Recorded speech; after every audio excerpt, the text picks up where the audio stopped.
Chapter 775. She tried her best to quell the conflict in her heart, as well as her deep fear of the old man, as she slowly walked up to him. "Grandpa, the medicine is almost cold. It won't be as effective once it's cold. Shall I feed it to you while it's hot?" Mu Wanro asked as she squatted beside him and stirred the medicine with a spoon. He nodded lightly, but his mind seemed to be elsewhere as he did not look at her. He often looked out of the window in a daze, and his gaze was always on the Mu family's back garden. Rumor had it that the Mu residence's back garden was meticulously taken care of by Mu Qingsheng. She loved flowers, especially Chinese roses. Hence, the Mu residence's back garden was once filled with colorful blossoms. From afar, it was unbelievably beautiful. Mu Qingsheng loved to trim the flowers in the back garden. In the afternoon, she would sit on the swing leisurely. Ever since she passed away, the back garden had been barren for a long time. The Chinese roses she planted had withered and rotted due to neglect. The servants wanted to cut the flowers and replant them, but the old man flew into a rage and forbade anyone from entering the back garden, let alone touching an inch of the land there. The back garden of the Mu residence had once become a forbidden area. No one was allowed to enter. The petals withered and fell to the ground.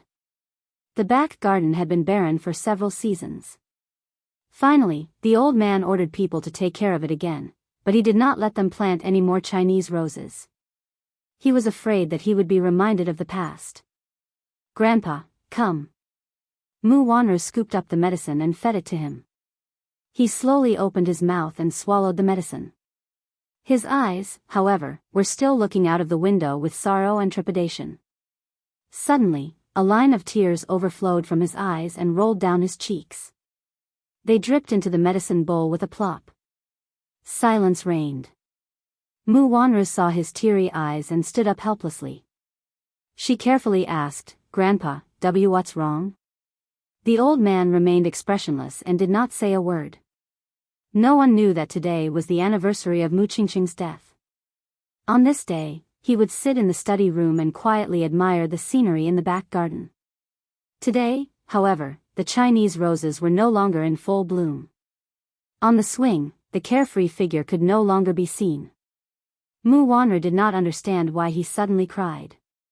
She only lowered her head in fear and continued to feed him the medicine until there was not a single drop left in the bowl. The kingdom of love is a peaceful and prosperous country. Every day, there is singing and dancing, praising and thanking the officials. The king is also a righteous person. One day, the king brought his most beloved daughter, the 5-year-old Love, out on an inspection tour. Because Love was kind-hearted, she treated the maids like her own family. In order not to be discovered, the king only brought 2 guards with him. On the bed, Xianxia held a book of fairy tales in her hands. She flipped to a story titled The Real and Fake Princess and found it interesting, so she read it to Yun Tianyu. Yun Tianyu leaned into her embrace. Amid her gentle and soft voice, his eyelids drooped and his eyes drooped sleepily. Suddenly, the bedroom door was slowly pushed open. Xiao Yichen peeked inside. He had just taken a bath and changed into his pajamas. He tossed and turned in bed, but no matter how hard he tried, he could not fall asleep. The spacious room only felt cold and cheerless. Chapter 776. Pushing the door open, he saw Xianxia reading a story to Yu Yu. Yu Yu's eyes were closed, seemingly asleep. Xianxia's voice gradually softened. Seeing that the child had entered dreamland, she wanted to end the story. Xiao Yichen, however, stood at the door and pitifully asked, "Mommy, can you finish the story?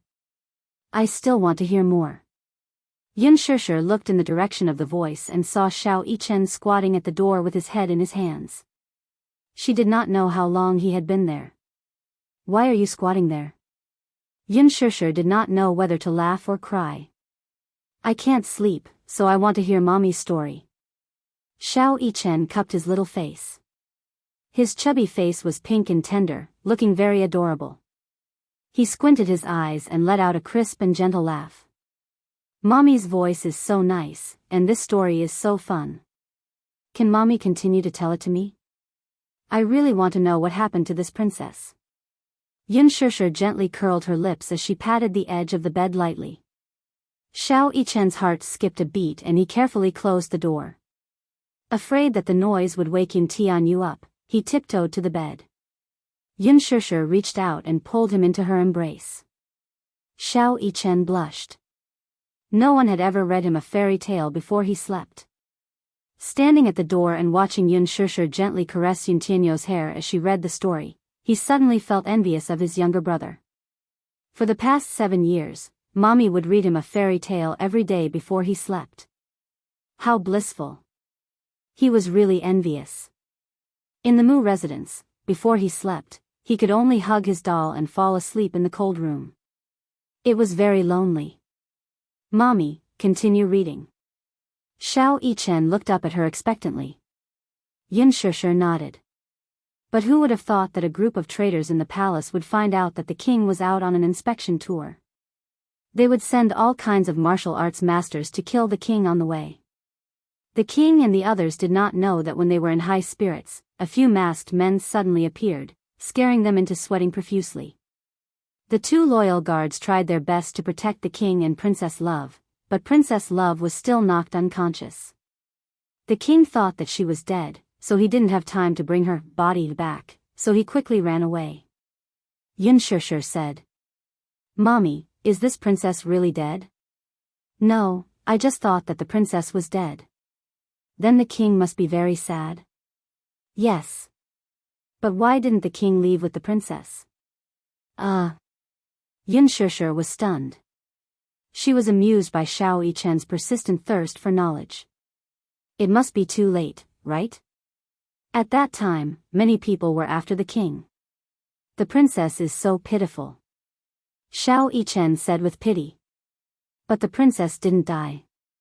14 years later, the king heard that Princess Love was still alive, so he sent someone to put up a notice. Whoever can find Princess Love will be rewarded handsomely. Also, the princess has a heart-shaped jade pendant with her. When she read this, she was inexplicably stumped for a moment and did not continue her sentence. A heart-shaped jade pendant? Xiao Yichen widened his eyes in curiosity. Is it a token? Yes. Xiao Yichen suddenly understood and his eyes lit up. There must be only one jade pendant in the world. Then, the person who has this jade pendant must be the princess. Mommy, did the king find the princess? Don't worry, Mommy will continue reading. Chapter 777. Xianxia smiled and shook off those messy thoughts. She continued to read. A 19-year-old female fugitive from the Dark Kingdom escaped here. Her name is Jean Ling. She is very beautiful and has been very scheming since she was young. When she grew up, her parents died. She was chosen by the king of the Dark Kingdom and was given the title of Empress. However, she didn't know how to repay kindness. She conspired with the Prime Minister to usurp the throne. The king saw through her and she escaped all the way here. A bad woman? Yes, a bad person. Xianxia turned the page and continued to read. When she saw the notice, Jean Ling was very happy. This Princess Love is about the same age as me. I can pretend to be her and avoid the limelight of being hunted down. I can also enjoy a lifetime of glory and wealth. Therefore, Jean Ling invited the best sculptor in the city to sculpt her a love jade pendant that was exactly the same as the description on the notice. However, she didn't know that the real love jade pendant would break when it was dropped. In order to not cause more trouble, Jean Ling killed that person. Then, she pretended to take the jade pendant and entered the palace. When the king saw her and the jade pendant, tears streamed down his face as he poured out his longing for her. Jean Ling also pretended to cry, but in her heart, she was crying for success. Thus, she became a princess. This woman actually pretended to be a princess? When Xiao Yichen heard this, he suddenly clenched his fists in indignation. He was very angry. Then where is the real princess? The real princess was adopted by a fisherman's family. No one knew her name, but seeing that she was very naive, they all called her Jinjin. She lived happily with her adoptive parents. Although she knew that the fisherman couple wasn't her biological parents, she didn't know who her biological parents were. There was only a real love jade pendant by her side. Although the love jade pendant was only 18 years old, she was as beautiful as a flower. Because her family was poor, she could only go to the palace to be a maid. The head eunuch asked her to serve the princess. So pitiful. Xiao Yichen clenched his fists even more. A sad expression appeared on his handsome little face. He was completely immersed in the story and felt distressed for the princess. One day, the king and the fake princess were having a meal. The king recalled the past and suddenly wanted to see the love jade pendant. The fake princess took off her jade pendant disapprovingly. When she was about to give it to the king, the real princess happened to bump into the fake princess while carrying a dish. The jade pendant fell to the ground, but it didn't break. The princess cursed, "You dog slave! How dare you touch the most important thing to me and my father? How dare you?" When the real princess heard this, she was so scared that she knelt on the ground. "This servant deserves to die. Please forgive me, princess." Ah, Xiao Yichen suddenly sat down on the bed. His heart clenched as the story progressed. This fake princess is really bad. How annoying. She was clearly not the real princess, but she had actually replaced the identity of the real princess. Did the king not realize that the princess was a fake? It's too much. Yun Shishir couldn't help but laugh. The king doesn't know that the princess is a fake. And then? What happened after that? Xiao Yichen asked anxiously. Chapter 778. Is the king going to find out that the princess is a fake? Xiao Yichen suddenly said angrily, "This king is so stupid. How can he not tell the difference between a real princess and a fake one? Dog servant, quickly pick up the jade pendant." The fake princess shouted again.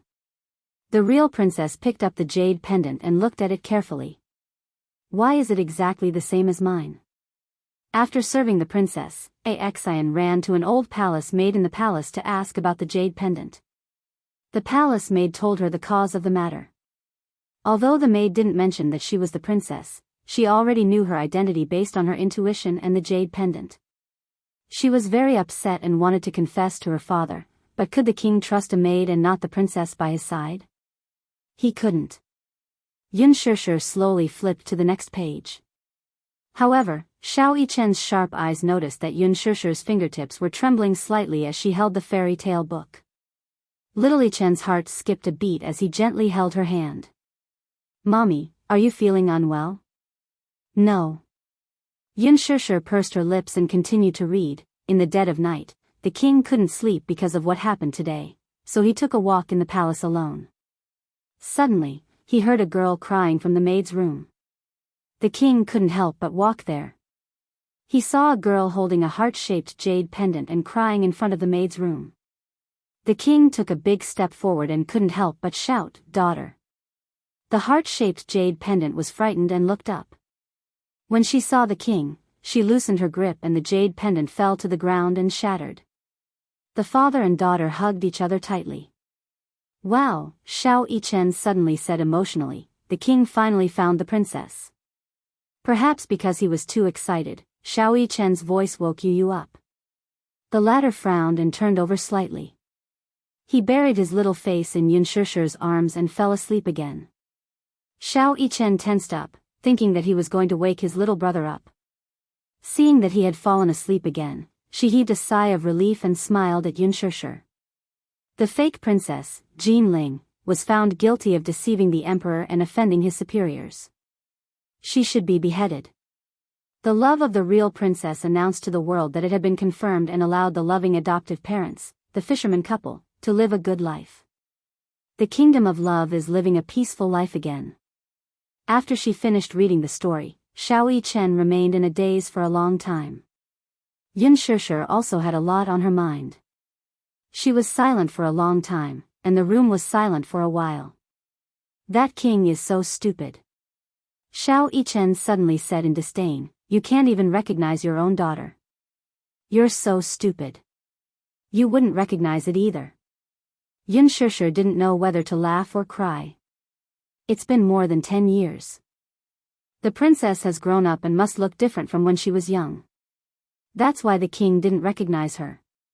However, Xiao Yichen said firmly, "No, mommy, you're wrong. I'm not as stupid as the king." If I were that king, I would definitely recognize my princess at a glance. Xiao Yichen's expression was firm and serious. Why? Yun Shishir was suddenly stunned. Because if I were the king, I would definitely love my daughter deeply. As a father, how could I not recognize my own daughter? Chapter 779. Little Yichen suddenly reached out his arms and hugged her waist tightly.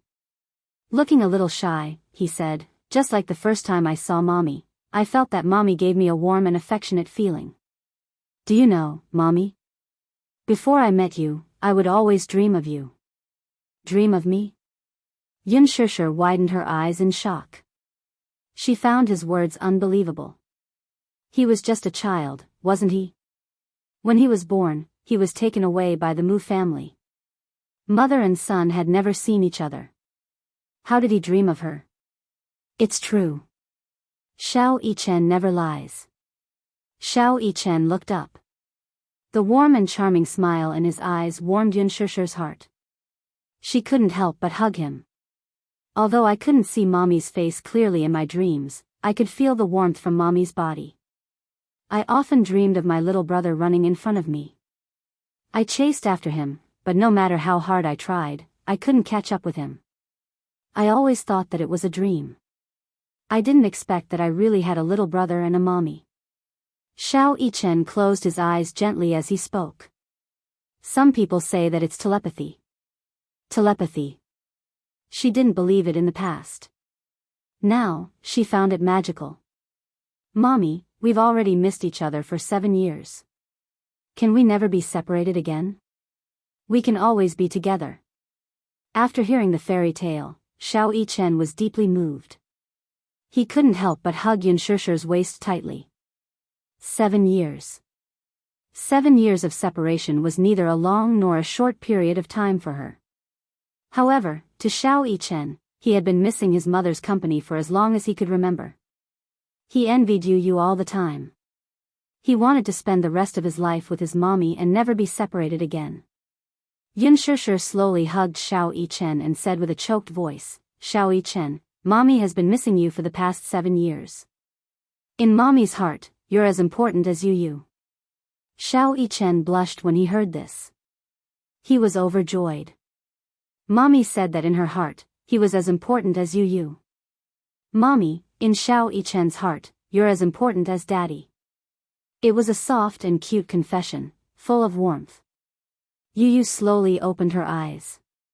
Her eyelids drooped as she pursed her lips. Mommy said that in her heart, Xiao Yichen was as important as him. At the same time, he felt a sense of loss in his heart. However, he did not feel an inexplicable rejection like before. It was understandable that mommy liked Xiao Yichen. Mu Yichen was his older brother, and they shared the same blood. It was only natural that mommy doted on him. However, he was certain that in mommy's heart, she felt guilty toward Xiao Yichen.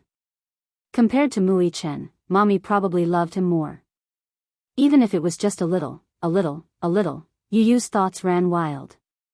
He felt helpless and could not help but hug Yun Shishir even tighter. Yun Shishir was stunned. She thought that he had woken up. She turned to look and saw that Yu's eyes were tightly shut. He looked quiet and obedient, as if he was still in dreamland. She patted Xiao Yichen's forehead and said softly, "Go to sleep." "Okay. Good night, mommy." Xiao Yichen tucked her in but forgot to take care of himself. This kid was just like Yu. They both knew how to care for others. Chapter 780. Yun Tianyu closed his eyes, too, but he suddenly felt a warmth on the back of his hand.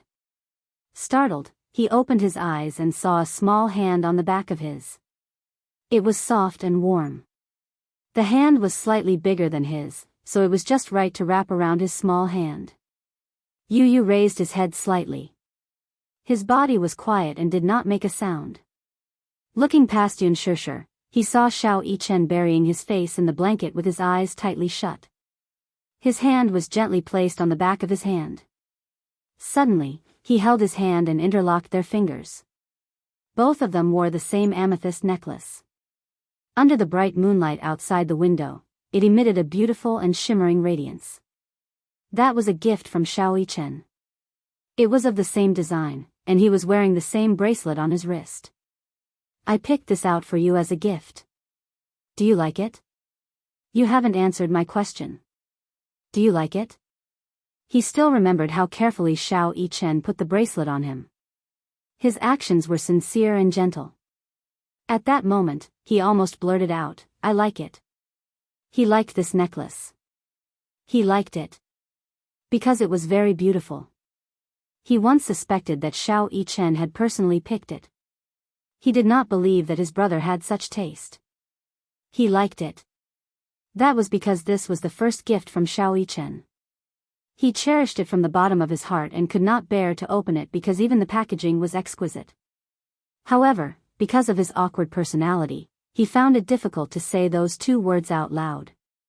He always felt that it was a very embarrassing thing. Although he had not accepted Xiao Yichen on the surface, deep down, he had already accepted him as his brother. Yu Yu looked at Xiao Yichen's peaceful sleeping face and could not calm down for a moment. His features were so similar to his. When the two of them stood together, it was like looking into a mirror. If one did not look at their height and figure, one would not be able to tell them apart. The image of little Yichen chasing after him seemed to appear in his mind as he nervously asked, Daddy, Mommy, do you think it's good for me to live with you in the same house? A family of 4 living together, this was something he didn't even dare to think about in the past. He always felt that it was too much to hope for. Yu Yu's eyes flickered, and her gaze fell on the amethyst necklace in her hand. Her eyes reflected the purple luster, and her pink lips couldn't help but open. I do. Yu Yu subconsciously opened his mouth. When he realized that he had said those 2 words, he was shocked. He bit his lip hard, but he couldn't take back his words. He couldn't help but feel embarrassed. He nervously looked at Mu Yichen, only to see that the little fellow seemed to have fallen asleep and was not disturbed by his voice. Maybe he's asleep? So, she probably didn't hear what he said just now. Yu Yu's expression finally returned to normal, and he sighed softly. Sometimes, it was hard to say the truth. He always said things that didn't mean. Actually, he really liked Xiao Yichen's gift, but when he looked at his face, it was hard for him to say the word like. Yu Yu lay down again and slowly closed his eyes. Drowsiness overwhelmed him, and he quickly fell asleep. However, on the other side, Xiao Yichen slowly opened his eyes. The corners of his mouth curved into a happy smile. Chapter 781. Early the next morning. Yu Yu was shrouded in a nightmare. His forehead was drenched in cold sweat. In his dream, he was surrounded by 2 walls. He could only feel a stifling pressure on him, making it hard for him to breathe. He tried his best to escape, but no matter how hard he tried, he could not escape. He could only watch helplessly as the 2 huge walls slowly closed in on him. Just as he was about to suffocate, he woke up with a start. In his hazy sleepiness, he only felt that it was unusually crowded. Yu Yu opened his eyes wider and looked up, only to see Yun Shishir's sleeping face. Startled, he tried to sit up on the bed. Just as he turned over, he saw Mu Yaja's handsome face right in front of him. Mu Yaja? Why is he sleeping here, too? When did he squeeze in here? An inexplicable feeling rose in his heart. He wanted to sit up, but he felt a heavy weight pressing down on him. He immediately looked down and did not know what was pressing down on him. He did not know when Xiao Yichen had half his body on top of him and one of his legs was hanging on Mu Yaja's long legs. He struggled slightly and sat up. Only then did he get a clear view of the bed's layout. Mommy was hugging him, and Mu Yaja was hugging her. He was sandwiched in the middle. The 2 walls in his dream were probably because he was sandwiched between them. Yun Shishir's sleeping posture was more peaceful and well-behaved. The most restless one was none other than Xiao Yichen. Half of his body was on top of Yun Shishir's lower body and the other leg was hanging on her body. His sleeping posture could only be described as horrible. No wonder he felt that he could not breathe in his sleep. He only had nightmares with such a heavy guy on top of him. This guy. His sleeping posture was too unsightly. Yu Yu pushed Xiao Yichen's head in dissatisfaction, only to see Xiao Yichen turn over. His whole body was on top of him, and one of his legs was on top of Mu Yaja's face. In his sleep, Mu Yaja pushed Xiao Yichen's leg away unhappily. Little Yichen's brows furrowed slightly as he unhappily placed his foot on it. Mu Yaja pushed it away again. Xiao Yichen put his leg up again. The father-son pair seemed to be in a standoff. Yu Yu rolled his eyes. It was still early in the morning, and he had not yet woken up. He had accumulated a bellyful of anger, yet he had nowhere to vent it. In a fit of anger, he grabbed Xiao Yichen's ear and twisted it. Ouch! Xiao Yichen woke up from the pain.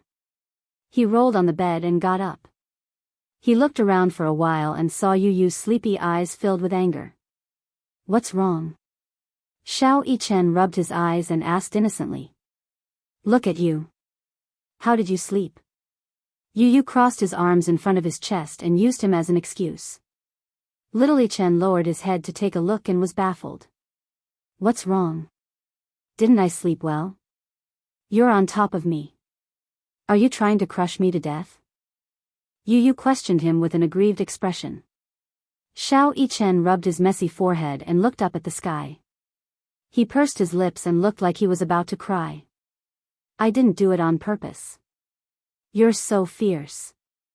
Also, I didn't put all my weight on you. Mu Yichen, do you always sleep in such a barbaric manner?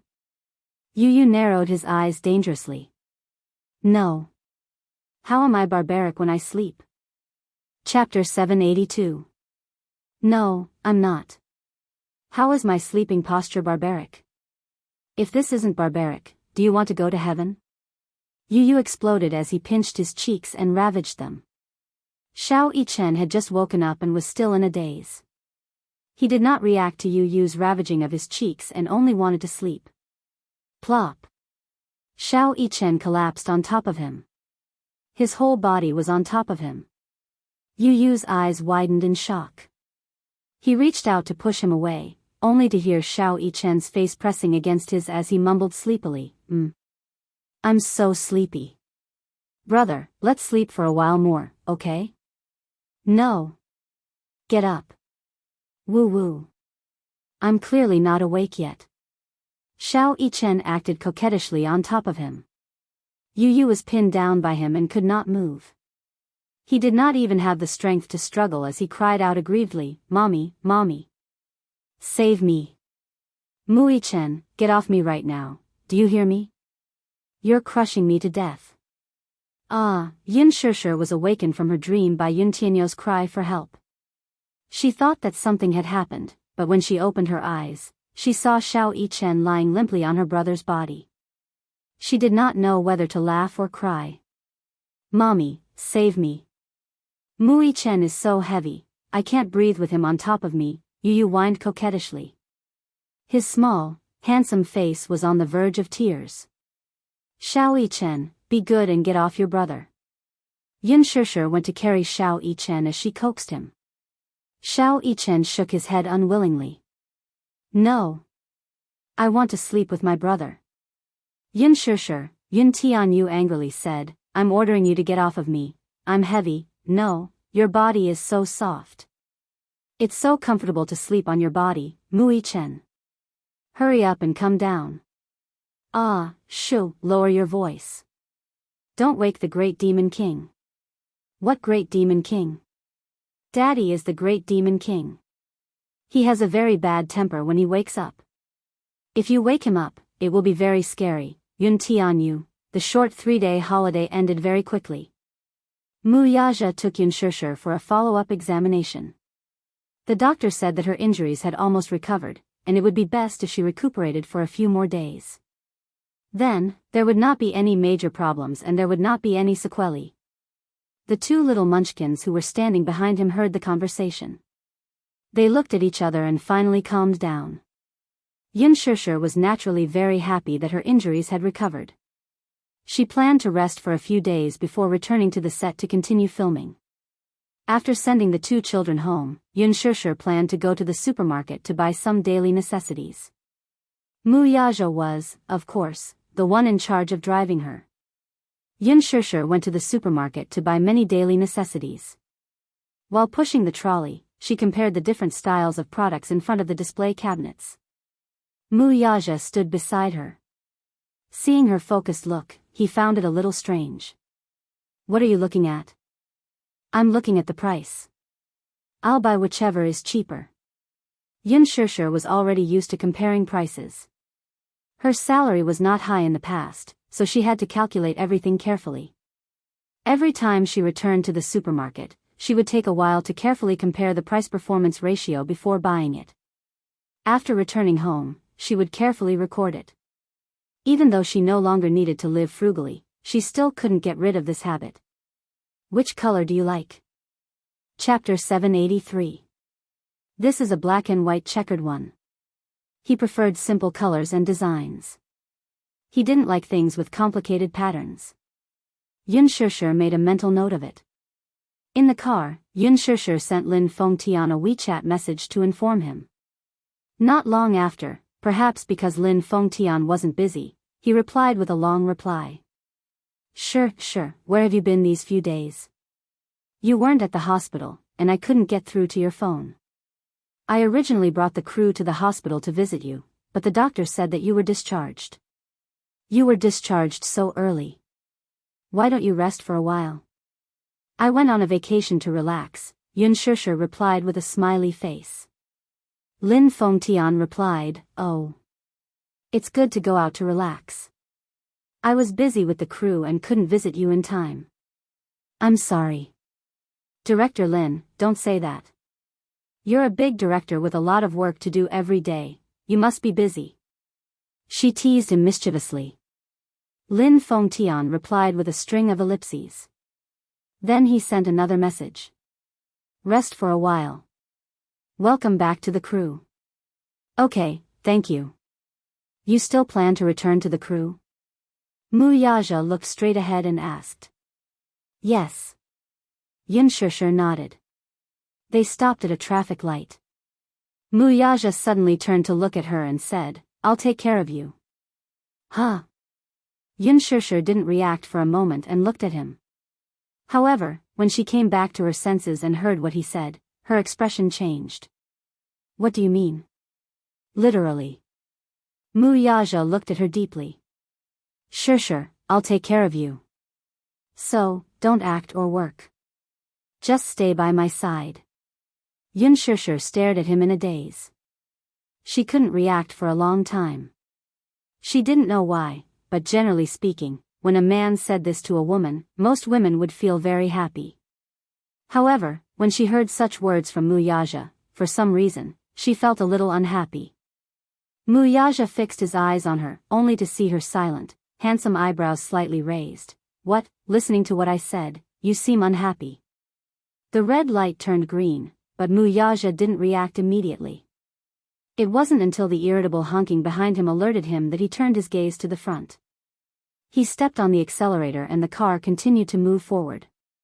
The mottled shadows of the trees outside the window kept flashing by. The sun shone through the window, warming the room. Wuxia, are you willing to raise me? Yes. Wuxia's lips curled into a smile. He thought it was a happy thing to raise the woman he loved. Moreover, he had a magnificent empire of wealth. Did his woman need to go out to work and be looked down upon by others? When he thought of that day when Yan Bingqing had slapped her, his heart throbbed with pain. In his heart, blacklisting her was still letting her off lightly. This kind of woman, who dared to touch his woman, deserved to die. However, when he thought of her returning to the set, to the smoky entertainment industry, there would be a second Yan Bingqing, and a third Yan Bingqing, he was worried. He couldn't bear for her to be wronged, that was all. I'll take care of you. Wuxia controlled the steering wheel. So, you don't have to return to that set anymore. I don't want it, she replied blandly. Wuxia looked at her with surprise. Why? Why did you say no? Chapter 784. What's so strange about it? I just feel that it's very strange. You don't let me work or film, so what do you want me to do? Be a housewife quietly at home, like most Japanese wives who only need to stay at home and quietly wait for their husband's return? You said that you're raising me, but I feel that I'm no different from a canary in a cage. She calmly stated her point of view, and every word of her point of view made Wuxia's heart flutter. The Mu family was a standard patriarchal family. Perhaps some views were deeply ingrained in his heart, but Yun Shishir would ruthlessly break these ideas every time. Women needed to work. Women needed to be financially independent. Women couldn't rely on men all the time. She was indeed different from other women. Take the entertainment industry for example. Many female celebrities entered the entertainment industry for nothing more than the competition for fame and fortune. They longed to stand out, and even more so, they longed to fly up into the branches and become a phoenix, marrying into a wealthy family and becoming a young mistress of a prestigious family. Women in wealthy families were indeed like canaries in a cage. Everything revolved around the center of the man. On the surface, they seemed to be endlessly glamorous, but in reality, in order to maintain the appearance of prosperity and vanity, they were physically and mentally exhausted. Even so, there were still many women who flocked to this cage like a flock of ducks. However, she only wanted to escape from such a cage. How can you compare yourself to those women? Wuxia unhappily grabbed her chin and kissed her lips unhappily. You're not a canary, you're my woman. Yun Shishir was stunned, and her eyes widened in astonishment. Wuxia continued, you're different from them. I said that I'm raising you because you're too stupid and get bullied all day long. How am I stupid? She waved her fist and protested unhappily. Wuxia grabbed her hand and said, if you want to work, if you want to film, that's fine. But don't let yourself be wronged.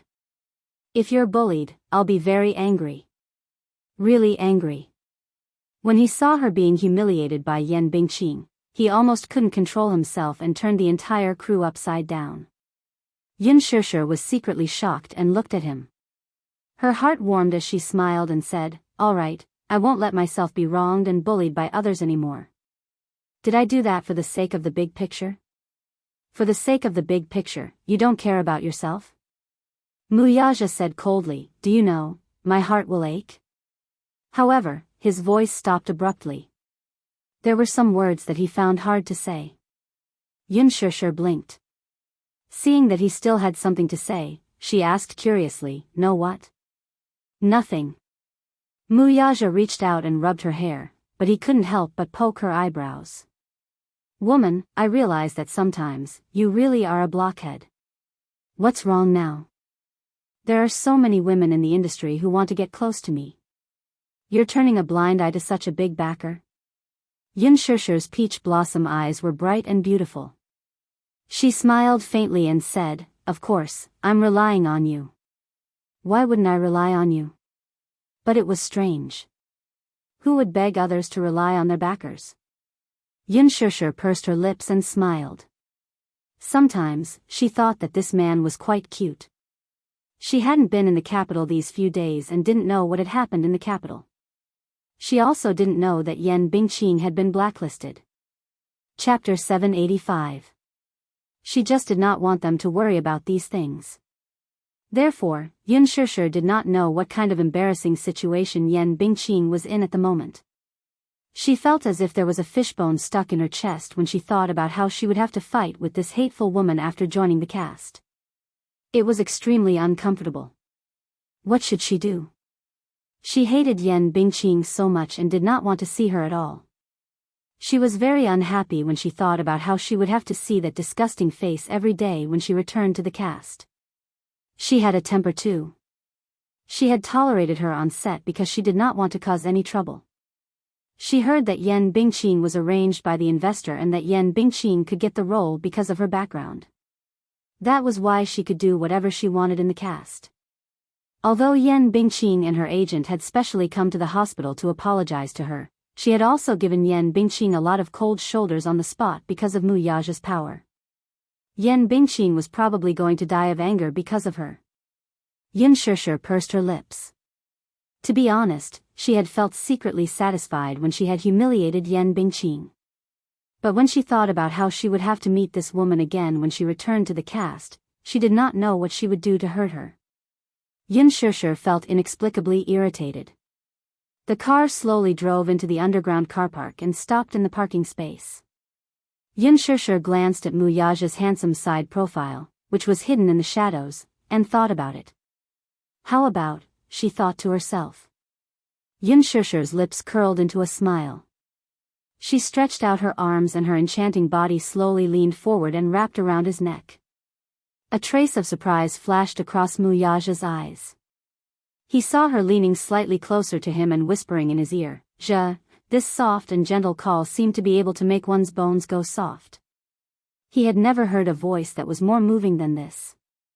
It turned out that his name sounded so good when she said it.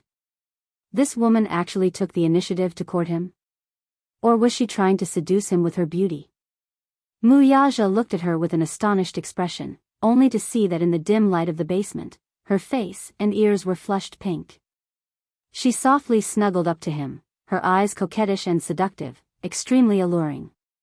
She was like a little demon who could charm all living beings. He raised his eyebrows playfully. This woman, being so attentive, it seemed like she had something to ask of him. "Ja, can you promise me something?" Yin Shishir whispered in his ear. He closed his eyes and smelled the fresh fragrance on her body. Some of his thoughts could no longer be suppressed and became restless. Reaching out his arm, he held her shoulders and pulled her into his embrace. He couldn't help but gently bite her pink ear. "Stupid woman, are you trying to seduce me with your beauty?" Sure enough, he saw her softly stick to him and smiled coquettishly. "Can you do me a favor?" "What is it?" "That Yan Bingqing, can you kick her out?" Yin Shishir narrowed her eyes and smiled. "I don't want to be in the same production team as her." Mu Yaja gave a deep smile when he heard that. Yan Bingqing? He had already blacklisted her and removed her from the cast of The Green Apple. Moreover, Yan Bingqing's videos had already been cut and her role would be played by another person. She didn't know about it yet. Did she think that Yan Bingqing was still on the set? Chapter 786. He wanted to hear how this woman would beg him. She rarely asked him to do something for her. "Are you afraid of her?"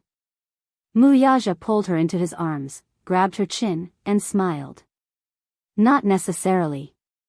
That day when Yan Bingqing came to the hospital to apologize to you, you were so fierce with your little mouth." After saying that, he couldn't help but lower his head and gently seal her lips. His pearly white teeth nibbled on her soft lips, and he was a little infatuated with the fresh fragrance between her lips and teeth. For a moment, he didn't pay attention to his strength and bit her painfully. Yin Shishir's eyes were tinged with a hint of coquettishness, and she bit him back hard. She pressed her lips tightly against his thin lips, caressed his face, and said slowly in a coquettish tone, "Who's afraid of her? I just think that she's quite disgusting. If she were to play any tricks again, it would be quite annoying. Moreover, her acting skills are so bad. I'm so tired that I'm practically peeling off a layer of water from acting with her. Why don't we just kick this kind of actress out of the production team? Ja, please." It was rare for her to act coquettishly. Her soft and coquettish tone made one feel numb in their bones. Her delicate little mouth pressed tightly against his thin lips, her breath smelling like orchids, and her pair of charming eyes met his handsome ones. Her charming eyes seemed to have an electric current. Mu Yaja only felt a current from his heart to his limbs and bones, and a burning sensation suddenly came from his lower abdomen. It was boiling hot and terrifying.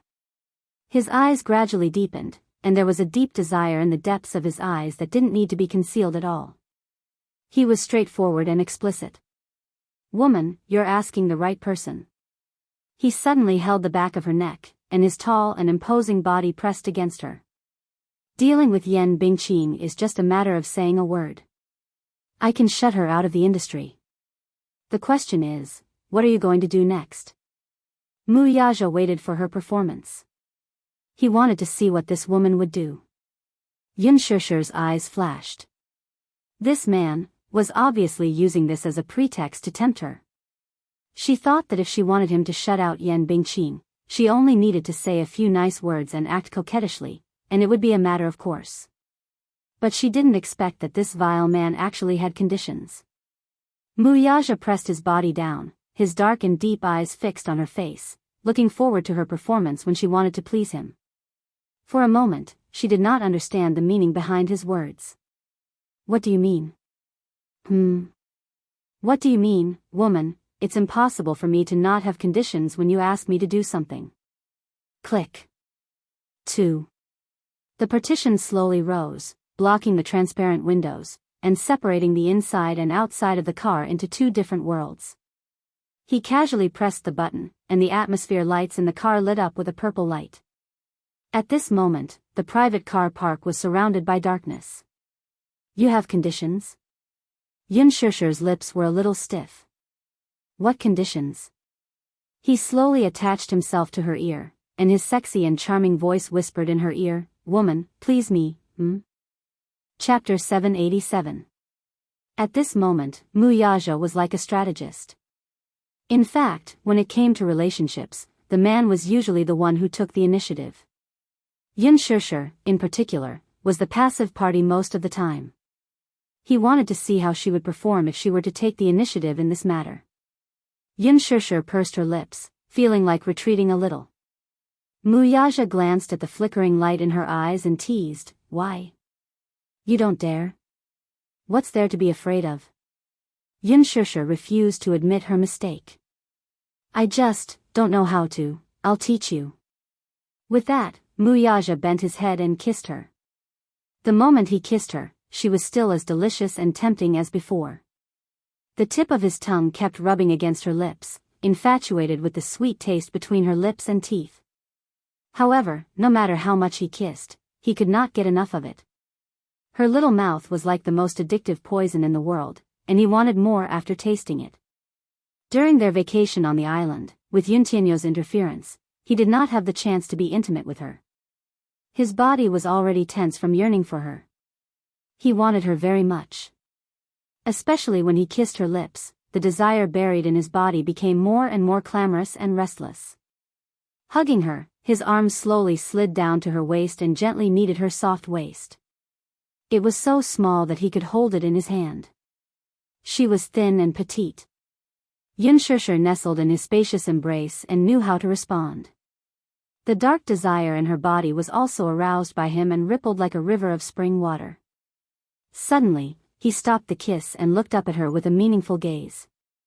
Yun Shusher, who was originally immersed in the endless tenderness of the kiss, stopped abruptly. Have you learned it? He asked in a low voice. Yun Shusher pursed her lips and said somewhat mockingly, Your kissing skills are average. Average? Mu Yaja's eyes revealed a dangerous look. Are you saying that my kissing skills are average? Don't tell me that you've never kissed any woman before me? Yun Shusher asked with a sly look in her eyes. Mu Yaja glanced at her but did not say anything. This stupid woman. How could he admit that he had never had any woman before her? She was his only woman. Yun Shusher slowly caressed his lips, held his face, and gently kissed the corner of his mouth, continuing the kiss that had stopped abruptly. The temperature in the car suddenly rose. She placed her hands on his shoulders and suddenly flipped over to sit on top of him. Her enchanting and coquettish figure intimately pressed against him. Her small hands slowly moved downwards along his chest. Yun Tianyu sat in the study room. During his vacation, his tablet and phone had been confiscated by Mu Yaja. Once he got home, he switched on his computer. His inbox was flooded with emails. He was browsing through the emails when his phone rang. Yu picked up the call and heard Li Hanlan's voice from the other end. Director Yun. Your call finally got through. I thought you were missing and was so worried that I almost filed a missing person report for you. Yu's lips twitched. I went on vacation with my dearest mommy. Vacation? Li Hanlan was stunned. It was so scary. For the past few days, he could not get through to his phone, did not reply to his messages, and did not reply to his emails. It was as if he had disappeared into thin air. I have something to report, Yu said. Chapter 788.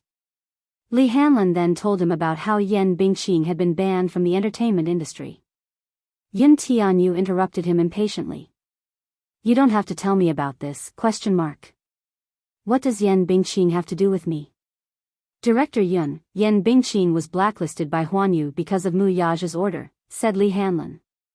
Yun Tianyu's interest was piqued when he brought it up. Why? Because Yan Bingqing bullied a newbie in the production team. She used a scene to slap a newbie 16 times. Bullied a newbie? Yun Tianyu tapped his fingertips on the tabletop and narrowed his eyes dangerously. Yan Bingqing slapped a newbie? An ominous feeling rose in his heart. Sure enough, he heard Li Hanlin's solemn voice say, rumor has it that the newbie who was slapped 16 times is your mommy. Yan Bingqing slapped her a total of 16 times. I heard that many people present saw it. However, to protect your mommy, Huanyu ordered the production team to keep it a secret, so D***M it. Yun Tianyu stood up abruptly and walked to the window. He clenched his fists tightly and was filled with hostility. Why didn't you tell me earlier? I only found out about this 2 days ago.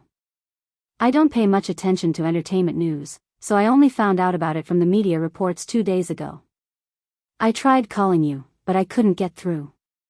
Li Hanlin's tone was full of guilt. Yun Tianyu bit his knuckles hard. His handsome brows furrowed deeply as he looked out of the window. His pair of clear and bright peach blossom eyes instantly emitted a piercingly cold glint. How could he be so careless? His mommy was injured, yet he only found out about it now. It could not be wrong. That Yan Bingqing must have bullied his mommy a lot in the production team. Mild concussion, subconjunctival hemorrhage, perforated eardrum. In his mind, every frightening word flashed through his mind. He had seen his mommy's medical report. The doctor said that it was an accidental injury during filming, so he was skeptical at that time. Injury? If mommy was filming martial arts, it was understandable for her to tease and injure herself. However, he had secretly glanced at the script a few times when filming a youth drama. There was no dangerous plot at all. How could mommy be so seriously injured? Could filming produce subconjunctival hemorrhage? Perforated eardrums? Yun Tianyu did not believe her. However, Mu Yaja had also said the same thing. Even mommy didn't mention it too much. When he asked repeatedly after the incident, mommy only said that it was because of an injury during filming. He never thought that his mommy would be bullied to this extent on set. His hand that was gripping the phone kept trembling, and his knuckles turned white. Li Hanlin also wanted to hide it from him. But after thinking about it, he didn't dare to do so. Yun Tianyu would find out about this sooner or later. Yun Shishir had always been his reverse scale, his weakness. No one could touch her. If anyone dared to harm a single hair on Yun Shishir's head, they would undoubtedly have touched the dragon's reverse scale and would definitely be enraged. Who is this Yan Bingqing? How dare you run amok in the cruise so brazenly? I heard that the production team of The Green Apple has a total of 4 major investors. Other than Leji Holdings, there are 3 other powerful investors. One of the investors was Yang Shoucheng. Yan Bingqing's biggest backer is Yang Shoucheng. Yang Shoucheng? The boss of Hong Kong's European King Entertainment. Chapter 789. Li Hanlin continued. Yan Bingqing's PR team is Yang Shoucheng's former ace team under European King. They have made many A-list actresses famous, and their methods of creating hype are top-notch. Yan Bingqing's rise to fame can be said to be entirely due to Yang Shoucheng's handiwork. Now, Yan Bingqing has been blacklisted by Huanyu. At least in the domestic market, Yan Bingqing has no way to make a comeback. Yu frowned. I don't care if she's blacklisted or not. If you dare to touch a strand of my mommy's hair, I won't let you off. After hanging up, Xiao Yichen suddenly pushed open the door to the study room with a murderous look. He originally wanted to enter the study room, but as he stood at the door, he heard the conversation between Yin Tianyu and Li Hanlin. He held his breath and was furious when he learned that his mommy had been slapped by someone on set. Yin Tianyu turned around and was shocked to see him.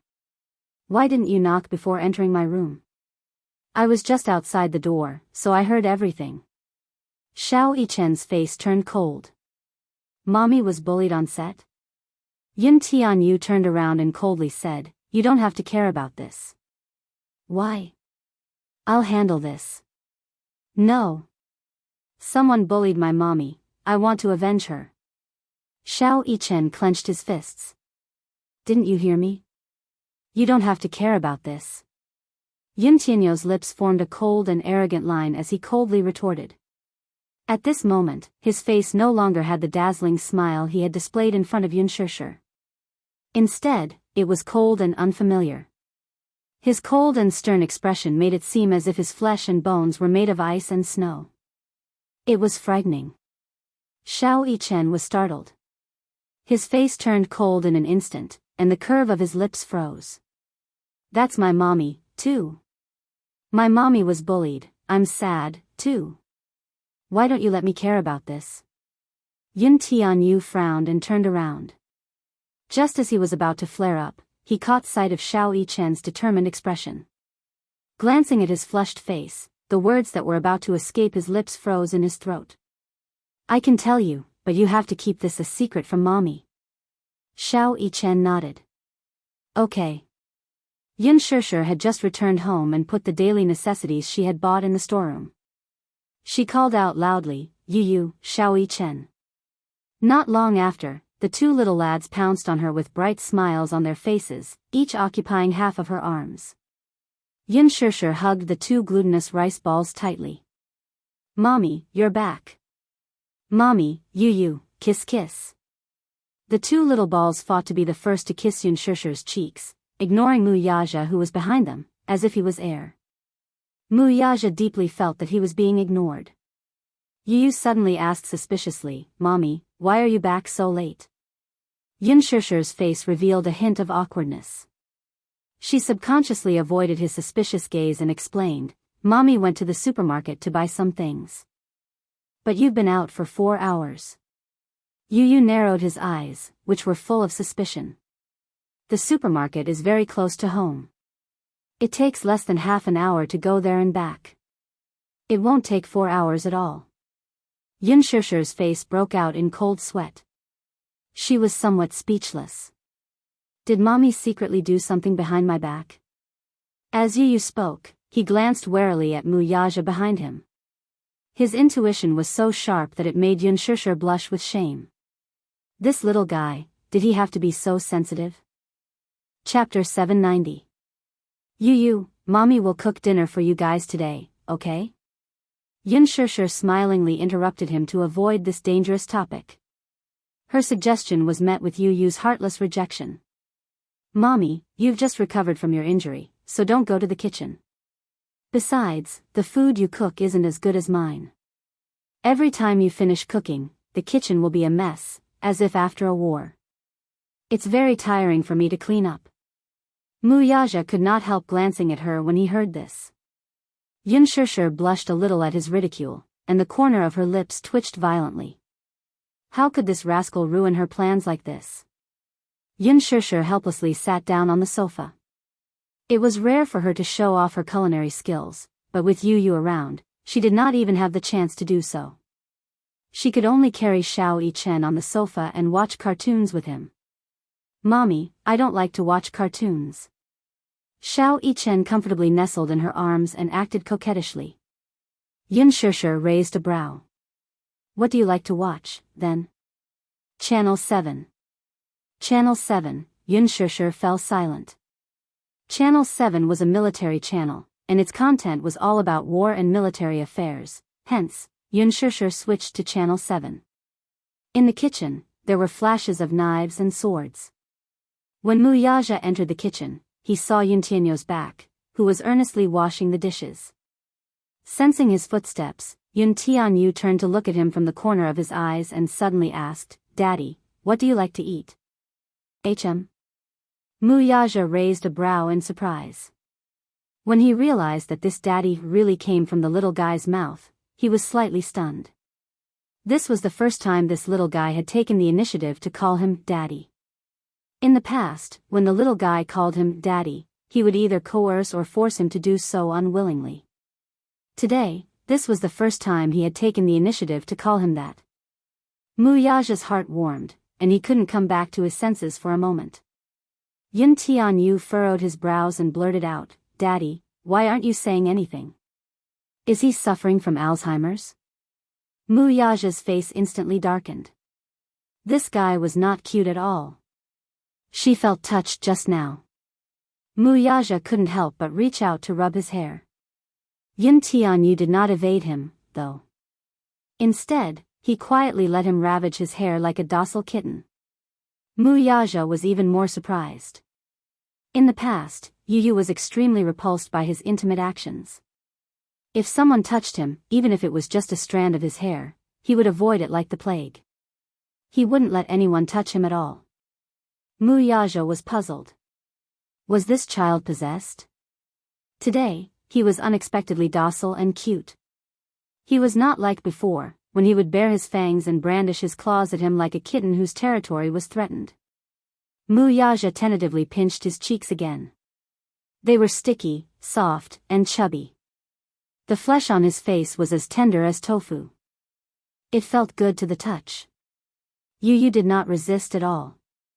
Instead, he let him ravage his cheeks, but his hands did not stop moving. He quietly washed the vegetables, smoothed them out, and placed them on the chopping board. Just as he picked up the kitchen knife, a pair of strong arms slowly encircled his waist. His heart skipped a beat. From the corner of his eye, he looked back and saw Mu Yaja embracing him from behind as if he were hugging a teddy bear. His embrace was so warm and spacious. Chapter 791.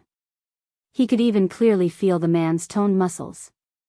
Those handsome lines were strong and masculine. Yu's hand movements suddenly slowed down. He suddenly remembered that in the past, when kindergarten classes were over, many of his classmates' fathers would wait outside the door early. He would always watch those children fly into their father's arms. He enviously fantasized that such strong chests should be a very warm world, right? Fatherly love was what he yearned for the most since he was young. He would always fantasize about how good it would be if he had a father. However, when a strange man really wanted to intrude into their home, he was extremely resistant and unwilling to accept it. Still, so what if he resisted? His mommy liked this man. During these few days of vacation, even though he repeatedly tried to obstruct her, he could tell that his mommy liked this man. She probably liked him a lot, right? He had never seen his mommy show such a shy and adorable expression in front of other men. Since this was the man his mommy liked, what reason did he have to reject him? He had previously told Yun Shishir that he would unconditionally approve of whatever she chose and approved of. Hence, he no longer resisted Mu Yaja like before. This man might really be the man who could accompany his mommy for the rest of her life. Since that was the case, accepting it calmly was the greatest respect he could give her. Even though his possessiveness was causing trouble, he still felt uneasy. He was worried that this father-son pair would invade his mommy's heart. He was no longer as important as he used to be. Yu bit his lower lip. When he came back to his senses, he suddenly felt a hand touching his body. It touched his wrist and then his butt. Unable to tolerate it, he turned around and asked, "What are you doing?" Mu Yaja slapped his butt and muttered to himself, "Baby, why are you so skinny? You're even slimmer than Xiao Yichen." Yu said, "Can you not compare me to that inhuman?" Xiao Yichen's physique was shockingly good. When Mu Yaja first threw him into the special forces, he thought that the little guy would come running back crying. However, less than a month later, the head of the special forces called and said that the young master had adapted well in the training camp. He was young, but his physique was very strong. On the other hand, Yu's physique was very weak. He had touched the boy's frame earlier. The boy's frame was slim and slender, just like a pretty boy's. His arms, especially, were more than enough for him to wrap around the boy's arms with 2 fingers and still have room to spare. Yu took a rag and slowly wiped the kitchen knife. She said indifferently, I accepted you, but it doesn't mean that I like you. I accepted you because I will accept any man that mommy recognizes unconditionally. Wuxia was startled. His gaze fell on the side of his beautiful and exquisite face, only to see his drooping eyelashes, which were like the feathers of a black phoenix, fluttering like the wings of a butterfly. Don't you like me? Wuxia could not help pinching his tender cheeks. Is the answer important whether I like you or not? Yu raised a brow and retorted. How is it not important? Of course, it was important. He was his son. Of course, he cared about his feelings. Chapter 792. I'm just a passerby in your lives. Most of the time, the warmth that mommy needs is not something that I can give her. Only you can give it to her. Mommy likes you, so I accept you. But that doesn't mean that I approve of you. Wuxia was stunned. Yu continued, I've always doted on mommy. I can't bear to make her sad. So, you're not allowed to bully her. Even if you make her feel wronged, don't let me know. Because, even if mommy forgives you, I won't. Wuxia could not help but feel that this son of his was really interesting and adorable to say such things. You're not allowed to let my mommy down. A pair of beautiful eyes filled with menace. To be honest, it was not appropriate to describe him as a mother-protective demon. His son was a true mother-protective demon. Yu continued, since you've provoked my mommy, you'll have to provoke her forever. Don't make mommy sad. She's actually not as stubborn as she looks. She has a fragile heart that will break at the slightest touch. If you dare to make her sad, don't blame me for being ruthless. There was no doubt about it. If he dared to make his mommy sad, he would blow up the headquarters of Dishing Financial Group in the next second. This son of his was only gentle in front of his mommy, but he was really cold and rough to others. Wuxia suddenly caressed Yu's cheek. He lowered his head and planted a loving kiss between his brows. Yu was stunned. His eyes widened as he stared at him in disbelief. The next second, his tender cheeks flushed with shyness. Yu curled his lips, but the next moment, his face fell. He awkwardly reached out his hand and rubbed the spot where Wuxia had kissed with disdain. Although his face was full of disdain, his heart was beating wildly. He was nervous and shy. Yu looked up and glared at him shyly. His pink lips were tightly pursed, but his eyes could not hide his yearning for intimacy with him. What a proud boy. How could his darling's personality be so awkward? Sometimes, she was quite cute. He reached out and ruffled Yu's hair as he said, Thank you. Thank you for having such a well-behaved son who had protected her from the beginning to the end for 7 years. For what? Thank you for always protecting mommy. This is what I should do. There's no need to thank me. Yu scoffed. Oh yeah, what do you like to eat? I'll cook it for you. You're willing to cook for me? Yu blushed and said coldly, Why? Can't I? I like everything you cook, Wuxia said honestly. In fact, he was extremely picky. However, as long as it was something his son made for him, he would like it. Yu pursed her lips and pondered for a moment. All right, I'll make sweet and sour pork for you. Okay. Wuxia turned around and bumped into Yunshishi and Xiaoyichen, who were eavesdropping on their conversation at the door. The father and son's lips twitched. Yunshishi said coquettishly, Yu, how dare you give your daddy special treatment behind my and Xiaoyichen's back? Yu immediately felt wronged. Mommy, no, I didn't give him, that's great. Daddy can give us special treatment. We all have special treatment, Xiaoyichen said enviously. Chapter 793. Yu made sweet and sour pork for daddy, but what did he make for mommy? Yunshishi teased him.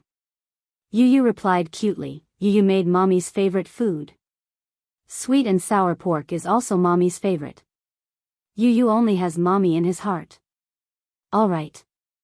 I won't tease you anymore. Xianxia did not know whether to laugh or cry. Her precious son was so adorable. Looking at Xianxia's charming smile, Yuntianyo's heart was filled with contentment. He knew clearly that his mommy was teasing him on purpose. That was because his mommy loved his innocence the most. He unreservedly displayed the side of him that his mommy loved the most. Even if, he did not hesitate to act cute. The dim lights on the quiet street made it seem even more deserted. The night gradually turned chilly, and the evening wind blew a chill. Yan Bingqing could not help shrinking her body and quickening her pace. Returning home late from the studio, Yan Bingqing looked dejected as she paced back and forth on the street corner. In the past, when she was alone on the streets, she wished she could be fully armed, wearing sunglasses and a hat, for fear that the paparazzi would tail her and take photos. Now, however, no matter how gorgeously dressed she was, the paparazzi would no longer tail her. Huan Yu's ban was thorough. In the first few days, her scandals were all over the internet. Her unbearable past was exposed to the public. Adultery, abortion, drug addiction, corrupt private life, and being a kept woman, these unsightly scandals were displayed one by one in front of everyone. Her reputation took a nosedive. This was the entertainment industry. When you were promoted, you were a high and mighty queen with limitless glory. When you were stepped on, you became a drowning dog that everyone despised. Everyone stepped on you, and each step was more heartless than the last. In the past, when she appeared in the headlines, her makeup was exquisite and her beauty was stunning.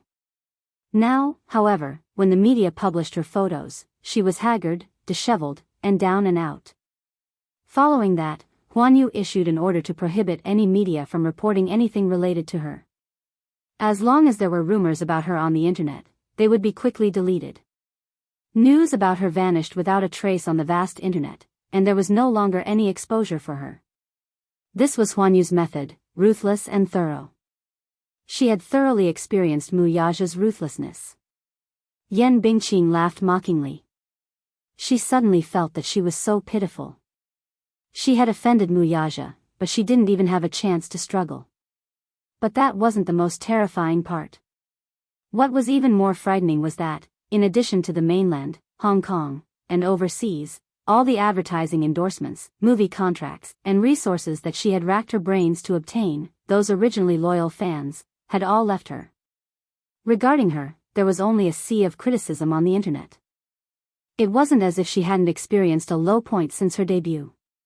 But for so many years, she had exhausted all means to achieve fame and fortune. She was almost unscrupulous. It wasn't easy for her to be crowned as Huan Yu's big sister. Flowers, applause, fame, money, everything she had was now gone. What she faced was only indifference, suspicion, and slander. Behind her back, there were so many people who were pointing fingers and pointing fingers. The most frightening thing was that it was impossible for her to even find a normal job. Even all her assets in the bank were frozen. Overnight, her hundreds of millions of assets evaporated, leaving her with nothing. Chapter 794. Suddenly, she heard the sound of a car's horn behind her. She turned around and saw a black car following closely behind her. She suddenly had an ominous premonition and quickened her pace. The headlights suddenly turned on, illuminating the road in front of her. Yan Bingqing was stunned, and the shadow under her feet elongated.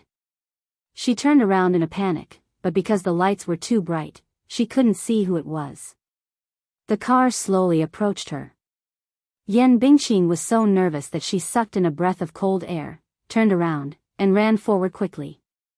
The car suddenly sped up, and with the sound of the engine, it brushed past her. Yan Bingqing's waist was suddenly hit, and she felt a piercing pain. She was caught off guard and fell to the ground, a layer of skin scraped off her wrist. With a screeching sound of brakes, the car made a sharp U-turn. Yan Bingqing bent her body in a sorry state. Panting heavily, she turned around and saw the car stop by the roadside. Two men in black got out of the car, and with a murderous aura, they approached her dangerously. You guys. Who are you? Yan Bingqing looked at them warily. A strange, heart-wrenching pain came from her lower abdomen, and fine beads of cold sweat appeared on her forehead. She endured the pain in her lower abdomen and struggled to get up. Stumbling forward, she took out her phone and dialed Mo Yan's number with trembling hands. However, before the call was connected, a cold wind came from behind. Yan Bingxing's hair was suddenly grabbed, and the phone in her hand was snatched away.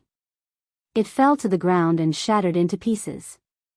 One of the men pushed her to the ground and sat on top of her. He waved his hand and slapped her hard on the cheek. The other man heartlessly dislocated the joints in her arm. Yan Bingqing groaned. She felt her head buzzing and her vision turning white. No. Don't. What do you want? Yan Bingqing struggled to kick her legs. The men bent their knees and kicked her body. Their hands gripped her throat tightly, and their knuckles tightened. Yan Bingqing's face was flushed red. She frowned and coughed non-stop. Gradually, she felt a buzzing sound in her ears and her mind went blank. Just as she was about to suffocate, a cold voice sounded, "Let her go." The two men immediately let her go. Yan Bingqing raised her head in a panic and saw a thin little boy standing not far away. In the dazzling headlights, Yan Bingqing couldn't see the little boy's face clearly for a moment, but she could vaguely see his delicate outline. His eyes emitted a cold light. "Your name is Yan Bingqing?"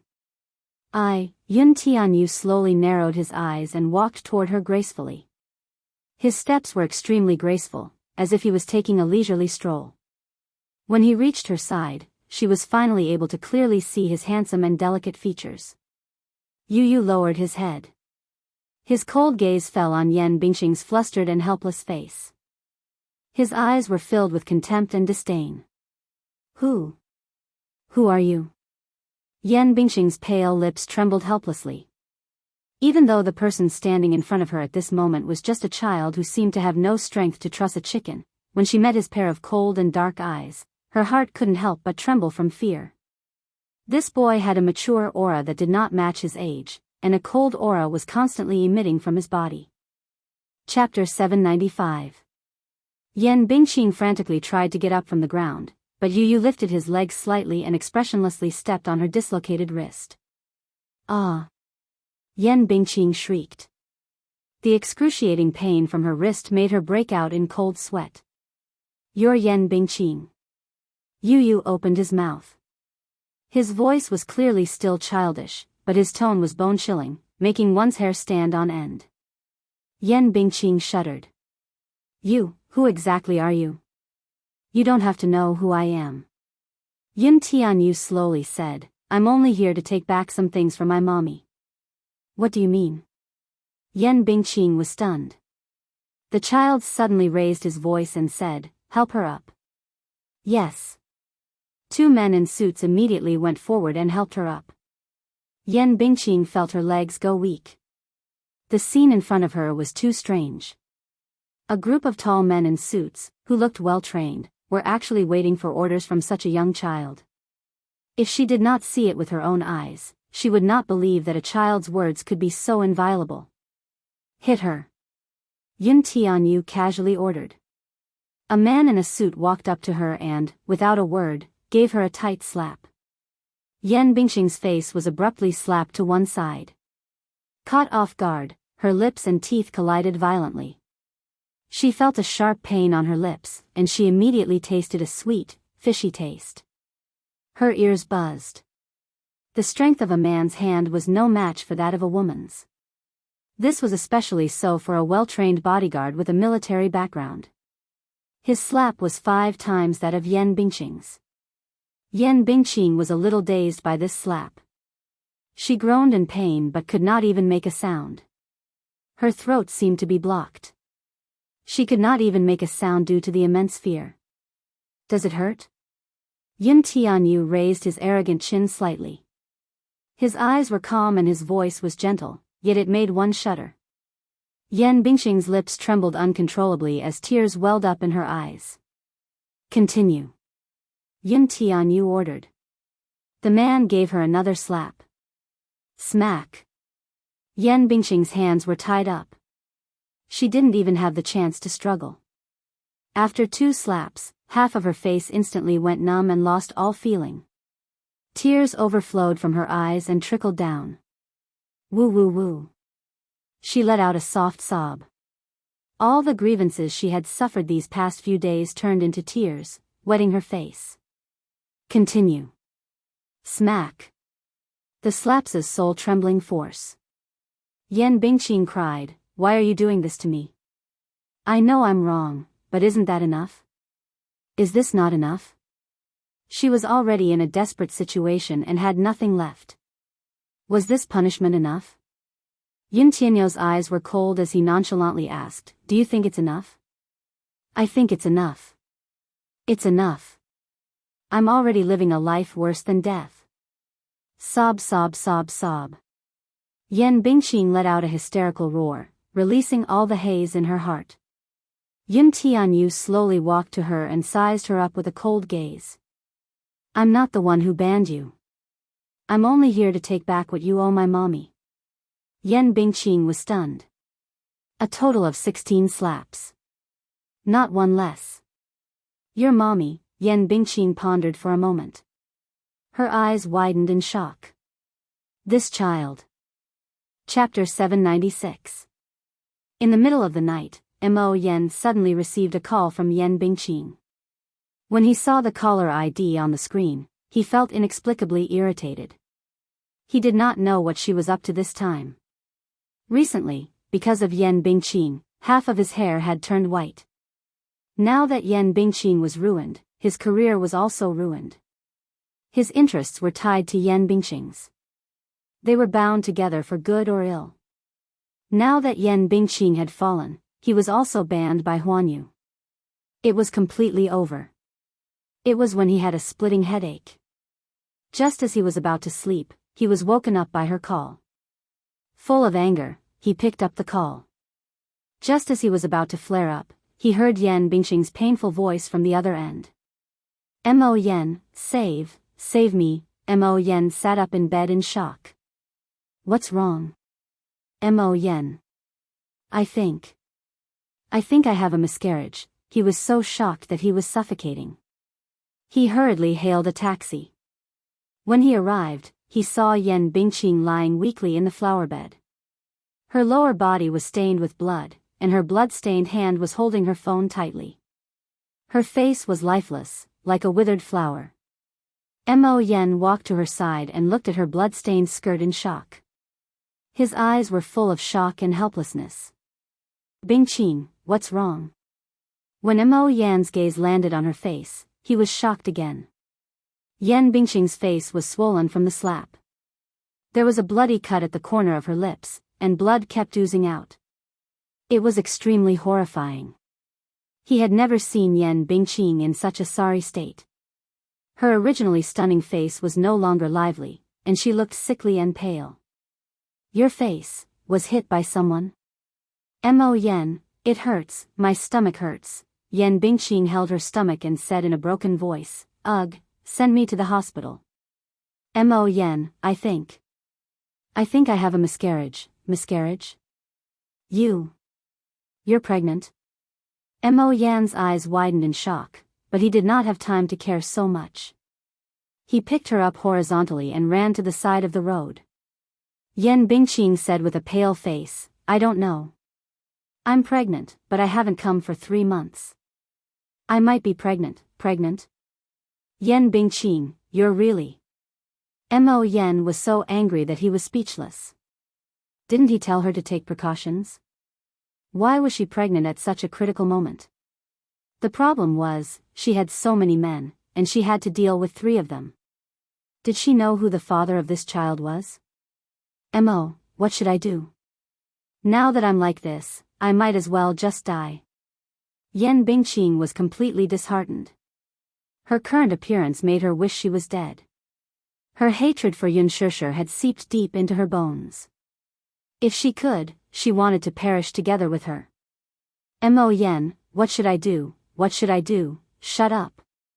Mo Yan said irritably, "It's fine if you humiliate yourself, but you even implicated me." "Yan Bingqing, who can you blame for being in this state? Didn't I warn you not to be too ostentatious in the entertainment industry and to be careful with your words and actions? But you offended people everywhere, and you even offended Muyaja. What do you want me to do? Yan Bingqing sobbed, breaking down and crying. She was in a sorry state. Mo Yen hailed a taxi and hurriedly carried her into it. Chapter 797. Why is it covered in blood? Let's get this straight. If you dirty the back seat, you'll have to pay for the car wash. Mo Yen said angrily, you'll get what you deserve. Go to the hospital first. Your life is more important. Sigh. It's the middle of the night. How unlucky to have picked you two up. The driver muttered unhappily. If not for the fact that he would be reported for refusing to pick them up, he would have chased them out of the car. He was unlucky. Mo Yen was so angry that his face turned green. Now that they were in dire straits, even a lowly driver dared to look down on them. The taxi dropped them off at the hospital. Mo Yen threw a 100 yuan note and hurriedly carried Yan Bingqing to the emergency room. Yan Bingqing had already fainted. The doctor also recognized Yan Bingqing and did a simple checkup for her.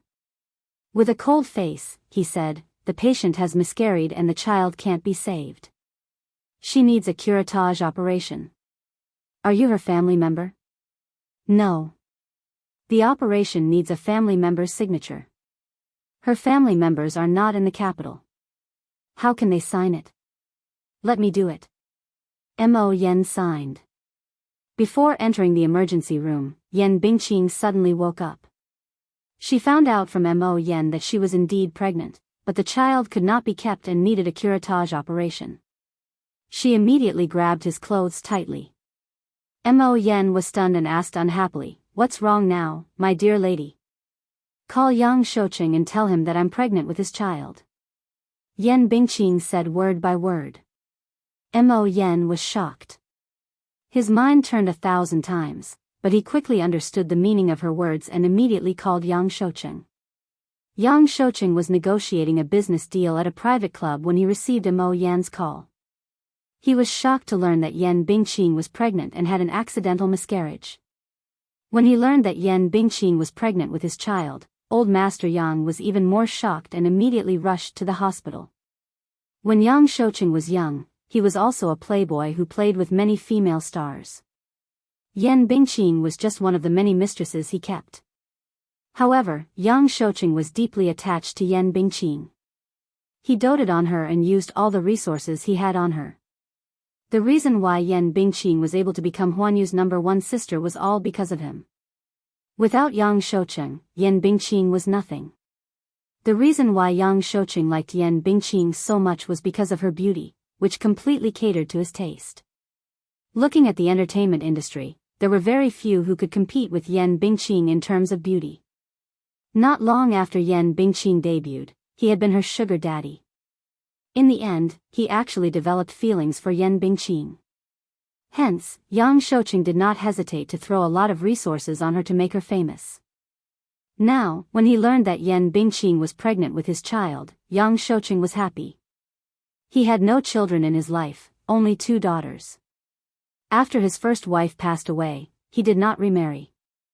When he learned that Yan Bingqing was pregnant with his child and had an accidental miscarriage, he lost his mind and rushed to the hospital immediately.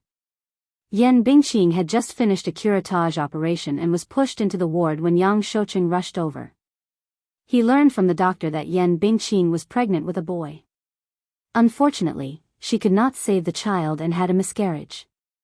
Yang Shouqing was even more devastated. When Yan Bingqing woke up, she saw Yang Shouqing guarding her bed. Seeing that she was awake, he looked anxious. "Bingqing, are you feeling better?" "Brother Cheng. I'm sorry. I couldn't save your child." Yan Bingqing burst into tears. Chapter 798. Yang Shouqing felt as if a knife was being twisted in his heart. "You just had an operation.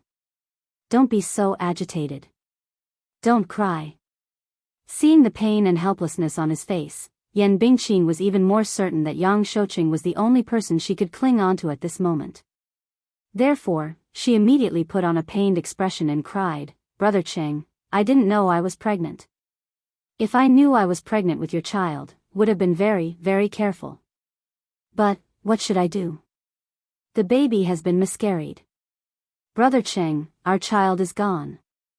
Sob, sob, sob. If it hadn't been miscarried, would have thought of quitting the entertainment industry, giving birth to the child, and raising it well. I heard from the doctor that the child has already taken shape. It's a boy. Yan Bingqing was weeping so hard that her beautiful and haggard face was extremely pale. However, what she said tugged at his heartstrings. How could Yang Shouqing bear to see her in such a miserable state? He couldn't help but hug her and hold her in his arms. His rough hands kept stroking her back gently. When he heard that she was willing to give birth to the child, raise it, and even quit the entertainment industry for his sake, Yang Shouqing's heart was even more touched. He felt even more heartache for her. Mo Yen, who was standing by the side, was expressionless. However, he snorted in his heart. Sometimes, people were really strange things. Especially this Yan Bingqing. When she was filming, she was expressionless and had no acting skills to speak of.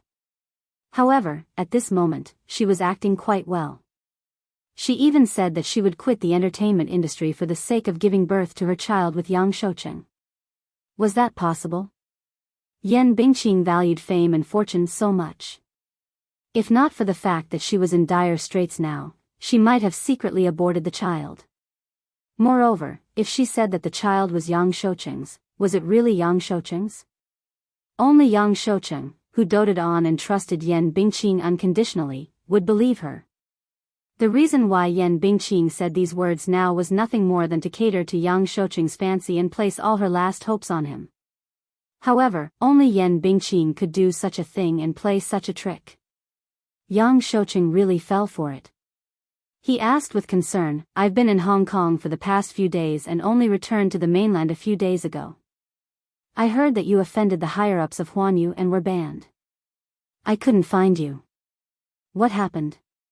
Brother Cheng, I feel so bitter in my heart." Yan Bingqing broke down and cried. When Yang Shouqing saw her crying miserably, he hurriedly asked a few questions. Only then did Yan Bingqing tell him the truth. She told him the whole story from beginning to end. It was said that when she was filming, there was a scene where she wasn't in the right state of mind and couldn't get into character. That scene was red-hot a few times and she slapped a newbie actor more than 10 times. There were a few times when she didn't control her strength and slapped too hard. In the end, she did not expect that the newbie was backed by the crown prince of Disheng, Wuxia.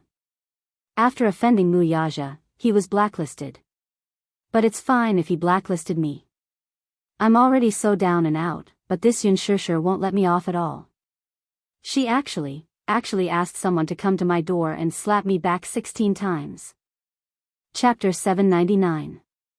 When Yang Shouqing heard this, he felt as if a knife had been twisted in his heart. His hands trembled as he pulled her into his embrace. Bingqing, it's been hard on you. Mo Yen glanced at her expressionlessly from the corner of his eyes. Her acting skills were top-notch. In fact, Yu was very clear about her debts of gratitude and grudges in this matter. She left after giving 16 slaps, not one more, not one less. At that time, Yan Bingqing did not even know that she was pregnant, so there was no such thing as punching and kicking. Yan Bingqing had always been good at stirring up trouble. On this point, Mo Yen was very impressed. Brother Cheng, what should I do? Now that I'm in this state because of that woman, is my life completely ruined? Yan Bingqing cried as she said, that woman is really ruthless.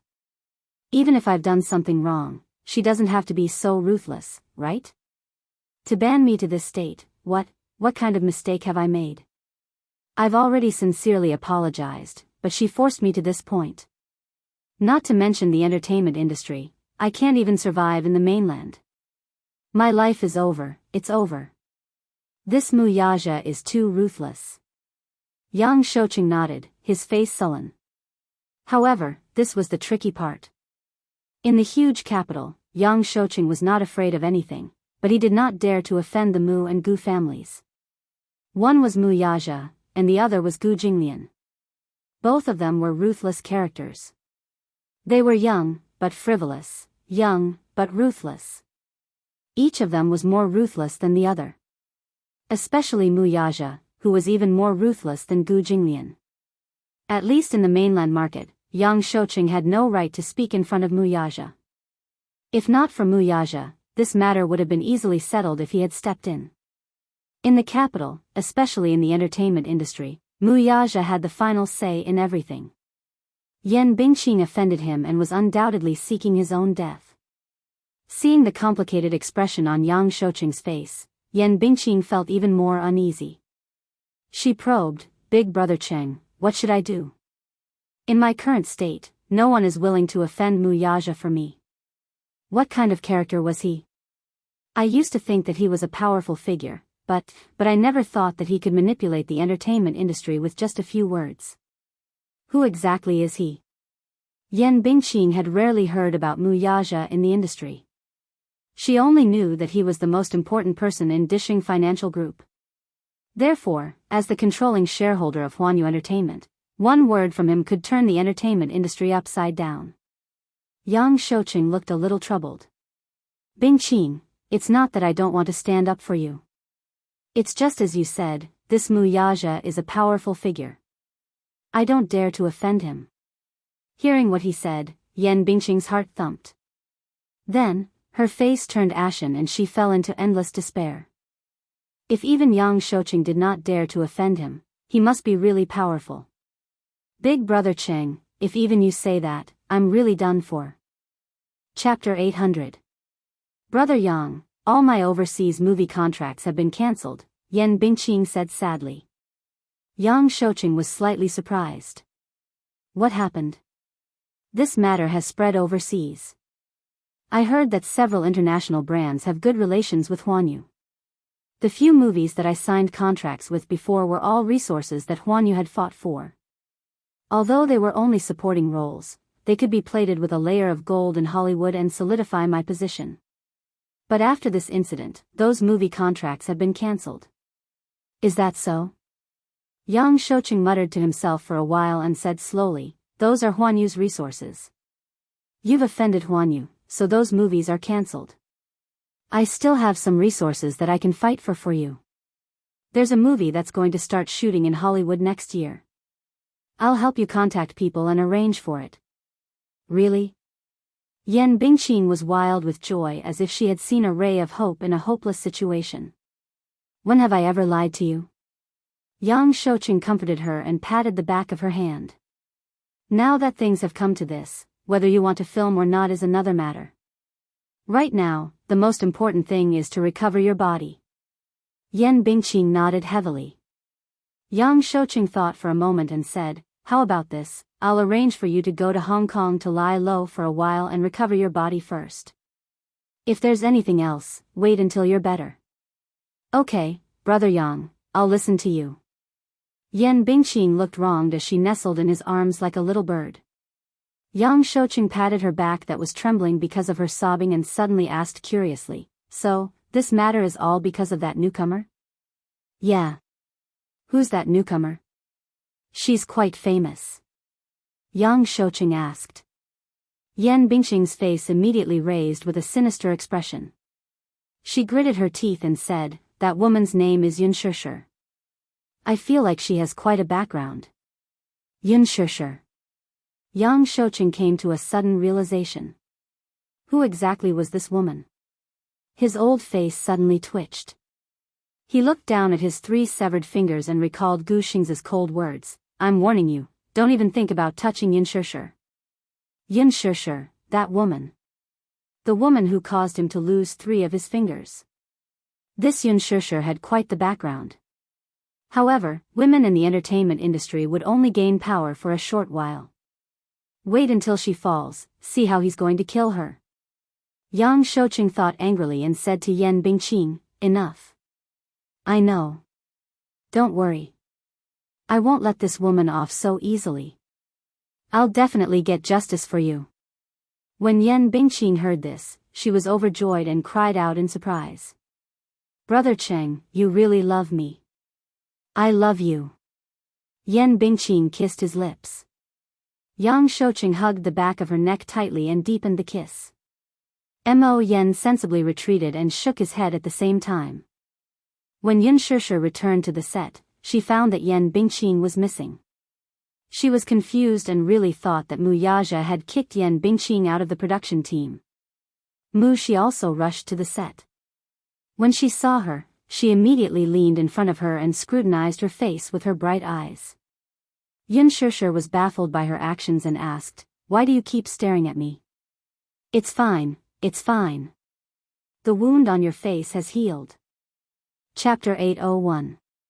Yun Shishir was perplexed. "What did Qin Zhou scold you about?" "It's my fault for not taking good care of you and letting you suffer in the production team." She blamed herself. "It's all in the past. Besides, why should I blame you? This matter has nothing to do with you." She was moved to tears. "Shishir, you're so nice. You're always so considerate of me." Yun Shishir patted her head. "All right. Aren't I all better now?" "Yes, yes." She quickly nodded and wiped away her tears. "That Yan Bingqing deserves to be blacklisted. She bullied you, she got what she deserved." "Blacklisted?" Yun Shishir was stunned. "Yes. Yan Bingqing has been blacklisted. The production team has removed her name from the cast." Her assistant looked at her strangely. You don't know about this?" Yun Shishir shook her head blankly. "I don't know. She's been blacklisted?" "Yes. Huan Yu's higher-ups gave the order and created a lot of articles to slander her online. Not only did the production team kick her out, but they also terminated all her endorsements and movie contracts. Her reputation is so bad that it's even overseas. Anyway, she has no chance to make a comeback." "Shishir, isn't this considered as a blessing in disguise?" After she was removed from the production team, the director was so happy that he didn't give her any attitude these past few days. Yun Shishir frowned slightly. "I'm not in the country these past few days, so I don't know about this."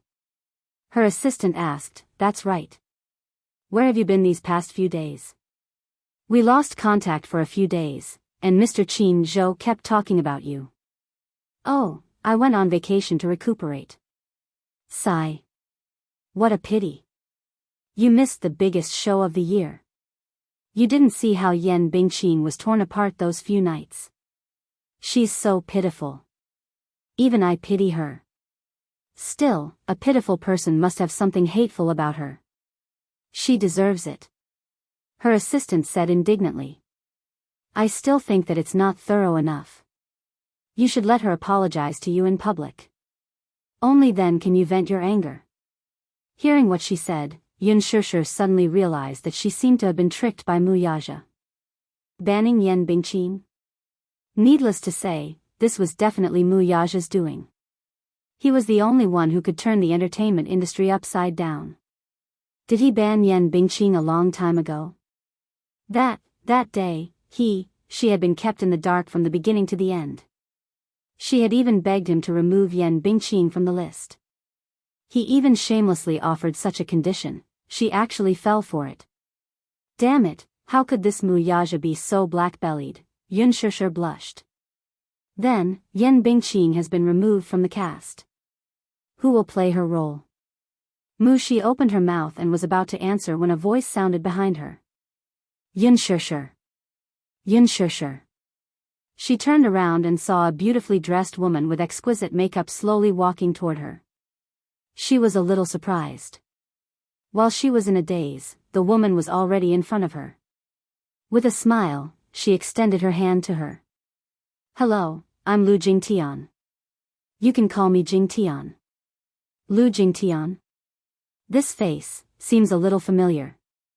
However, she really could not remember where she had seen it before. Yun Shishir shook her outstretched hand. "Hello, I'm Jingtian. I've just joined the cast to play Lin Hina. I'll be in your care in the future."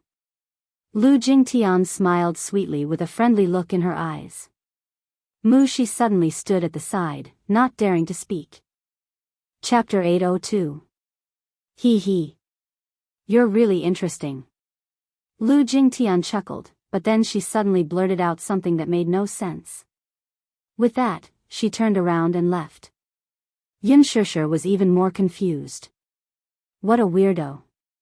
Mu Shi, this Lu Jingtian's words are quite strange. She gave off a feeling of superiority and arrogance. She was like a rich missy from the upper class, yet she pretended to be calm, which made it seem very deliberate. Mu Shi's expression changed, and she hurriedly pulled her to the side. Shishir, don't spout nonsense. This Lu Jingtian's background is not to be trifled with. I feel that the actors in the production team, even if they're just supporting roles, are not to be trifled with, Yun Shishir quietly said. Mu Shi's lips twitched as she silently retorted, yes, you're the one with the biggest background. Anyway, everyone's background is not to be trifled with. Mu Shi continued, this Lu Jingtian's father is a senior executive of Huanyu and the biggest shareholder on the board of directors. So impressive. Yun Shishir furrowed her brows. I feel that she looks quite familiar, as if I've seen her somewhere before, but I can't recall where. How can that be? Although she's signed under Huanyu, she hasn't officially debuted yet. She has indeed acted in a few movies, but they're all supporting roles. Moreover, the movies haven't been released yet, Mu Shi said. Yun Shishir asked, that's strange. Why are they all supporting roles? Isn't her father a senior executive of Huanyu? Isn't it easy for him to invest in a movie to promote his daughter? Mu Shi rolled her eyes. Even if she's his biological daughter, he can't be so reckless. Nowadays, investing in a movie can easily cost hundreds of millions. Her father does have the ability to set up an acting troupe for her, but the box office will definitely flop. If the box office flops, hundreds of millions of investment will go down the drain. Who would be willing to take the risk? It's fine if the box office flops, but what if the movie's reputation flops as well? Can you hear the sound of money being thrown into the water? If you throw it at her, it'll be a one-way trip. Yin Shishir nodded. So, Huanyu's strategy for her is to let her act in some supporting roles to gain some popularity. Then, when the movie is released, we can use the team to hype it up and package it. Then, her fame will come. Hype. What do you think? Creating hype was a shortcut to fame. Before you even debuted, Huanyu was already hyping you up. Even now, the official Weibo account of The Green Apple is also hyping you up. Your fans on Weibo have almost exceeded 10 million. This is the effect of hype. Mu Shi was about to vomit blood. This Yun Shishir was simply the best artiste she had ever managed. Other artistes only cared about how to increase their fame, but she only cared about how to act well. One had to know that she was now in a gold medal production team. Everything was in her favor. It could be said that it was the best time to create hype. Her reputation online couldn't be any better. Many people were very supportive of her role as Yin Xiachuan and were willing to support her. What's more, everyone in the crew was a topic of conversation. Yang Mi, Li Jiuxian, and Gu Xingzi, which one of them wasn't the hottest idol in the world? Even if she uploaded a selfie with Gu Xingzi on Weibo, it would still be a hot topic and gain popularity. However, this Yun Shishir, let alone creating hype, only updated her Weibo once every few days, and it had nothing to do with filming. Chapter 803. It was no wonder that Yan Bingqing hated her. She did not know how to make use of the resources she had. How are we going to hype her up? Yun Shishir was curious about how Huanyu was going to promote her. I heard that Huanyu wanted to use Gu Xingzi's fame to hype her up, but Gu Xingzi didn't agree to it. Why didn't he agree to it? Gu Xingzi's fame was at its peak. As long as he used Lu Jingtian to gain some popularity, she would become famous. Do you think everyone is like you? Back then, Huanyu used Gu Xingzi to hype you up, and Gu Xingzi was actually willing to cooperate. Xingzi is really strange. He's willing to use his fame to promote you, but not Lu Jingtian. I don't understand him. Her assistant had a strange look on her face. Yun Shishir was stunned. When she had just debuted, Huan Yu had used Gu Xing's popularity to promote her. The outside world had speculated that she and Gu Xingze had a close relationship, and they were even rumored to be lovers. Hence, at the movie's opening ceremony, the reporter's series of questions about this issue caught her off guard. Xingze has never liked being hyped up. Shishir, you may be the only exception. In order to promote Lu Jingtian, Huan Yu threatened and enticed him. They even offered him 0.1% of their shares, but he didn't agree. It said that Huan Yu had originally planned a script to promote Lu Jingtian as Gu Xing's rumored girlfriend, but Gu Xingze refused and didn't give them any leeway. Her assistant continued, at Huan Yu's annual gala, Huan Yu had originally arranged a female companion for Xingze, and that was Lu Jingtian. In the end, Gu Xingze invited you to be his female companion. Only Gu Xingze would dare to do so. Huan Yu didn't dare to do anything to him.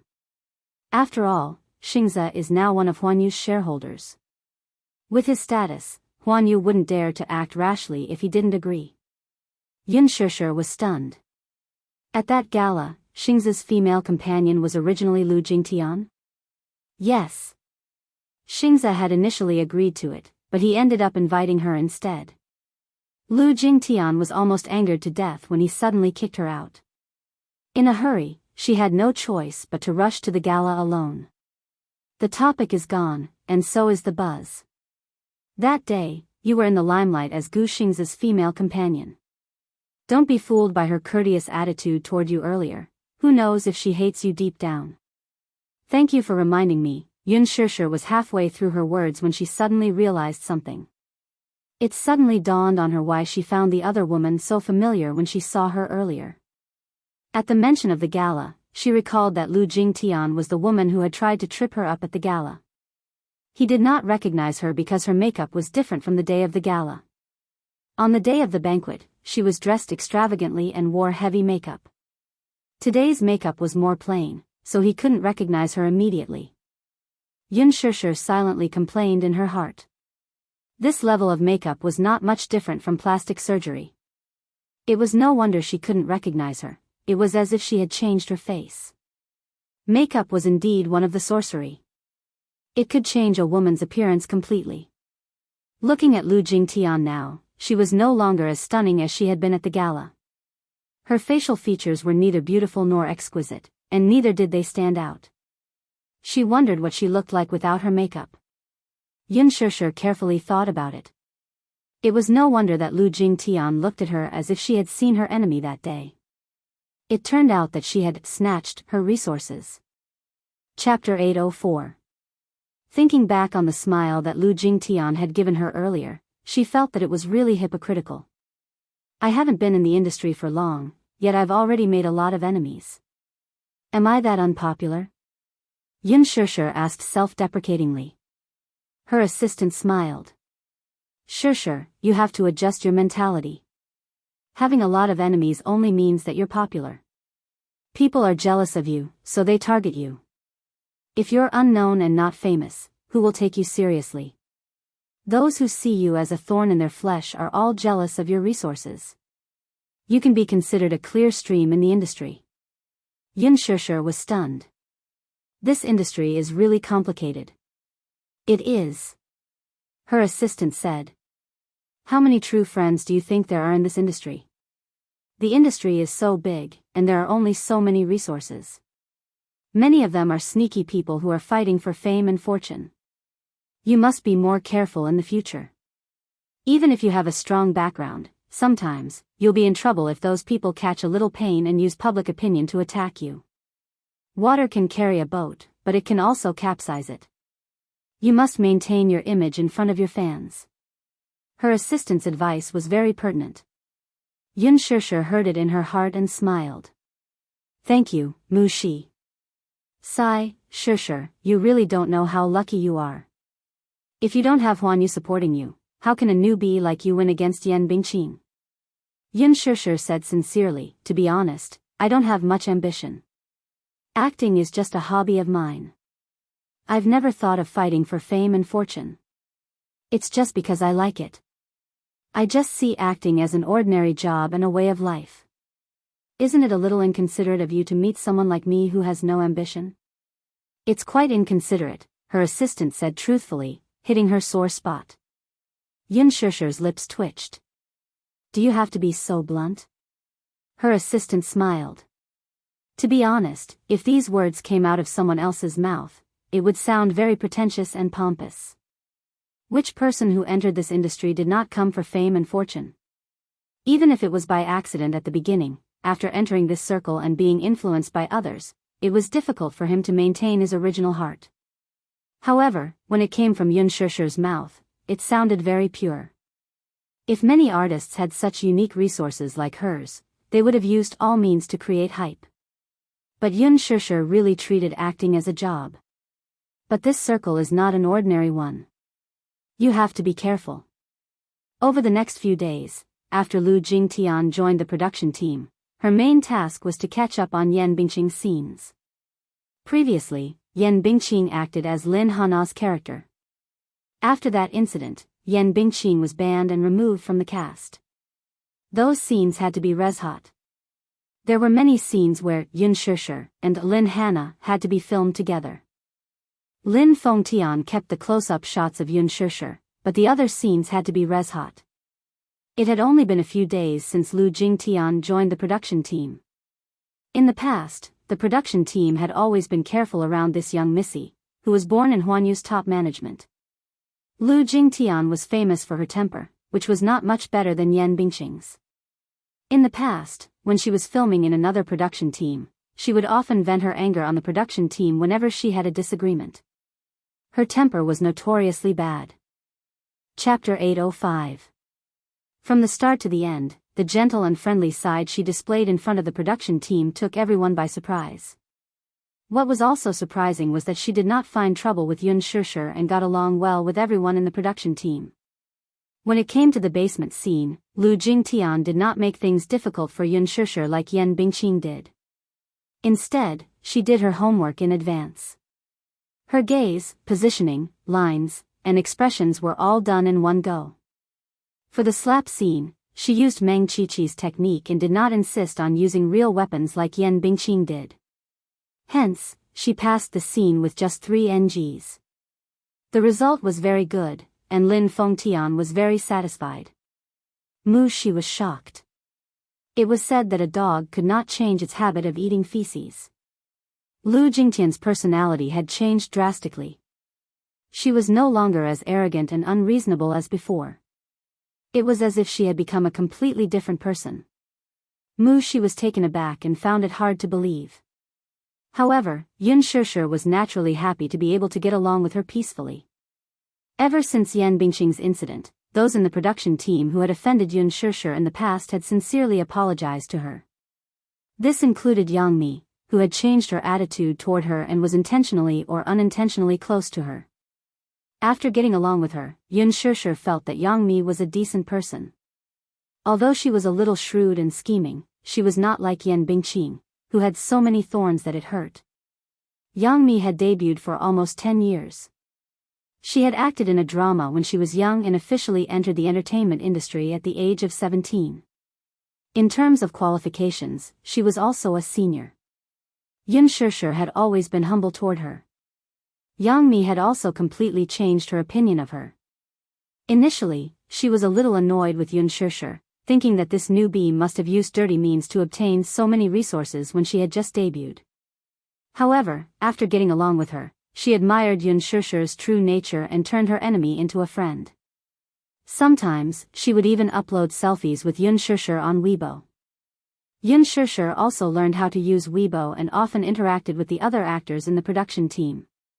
However, the only thing that troubled Yun Shusher was Gu Xingza's indifference towards her. One day, the weather was hot, so she specially bought water to distribute to the crew. Gu Xingza had just finished filming and was about to enter the waiting room. Yun Shusher saw him and handed him a bottle of water. However, Gu Xingza acted as if she was invisible and brushed past her without even looking at her. While Yun Shusher was still in a daze, he walked into the lounge and closed the door, leaving her outside.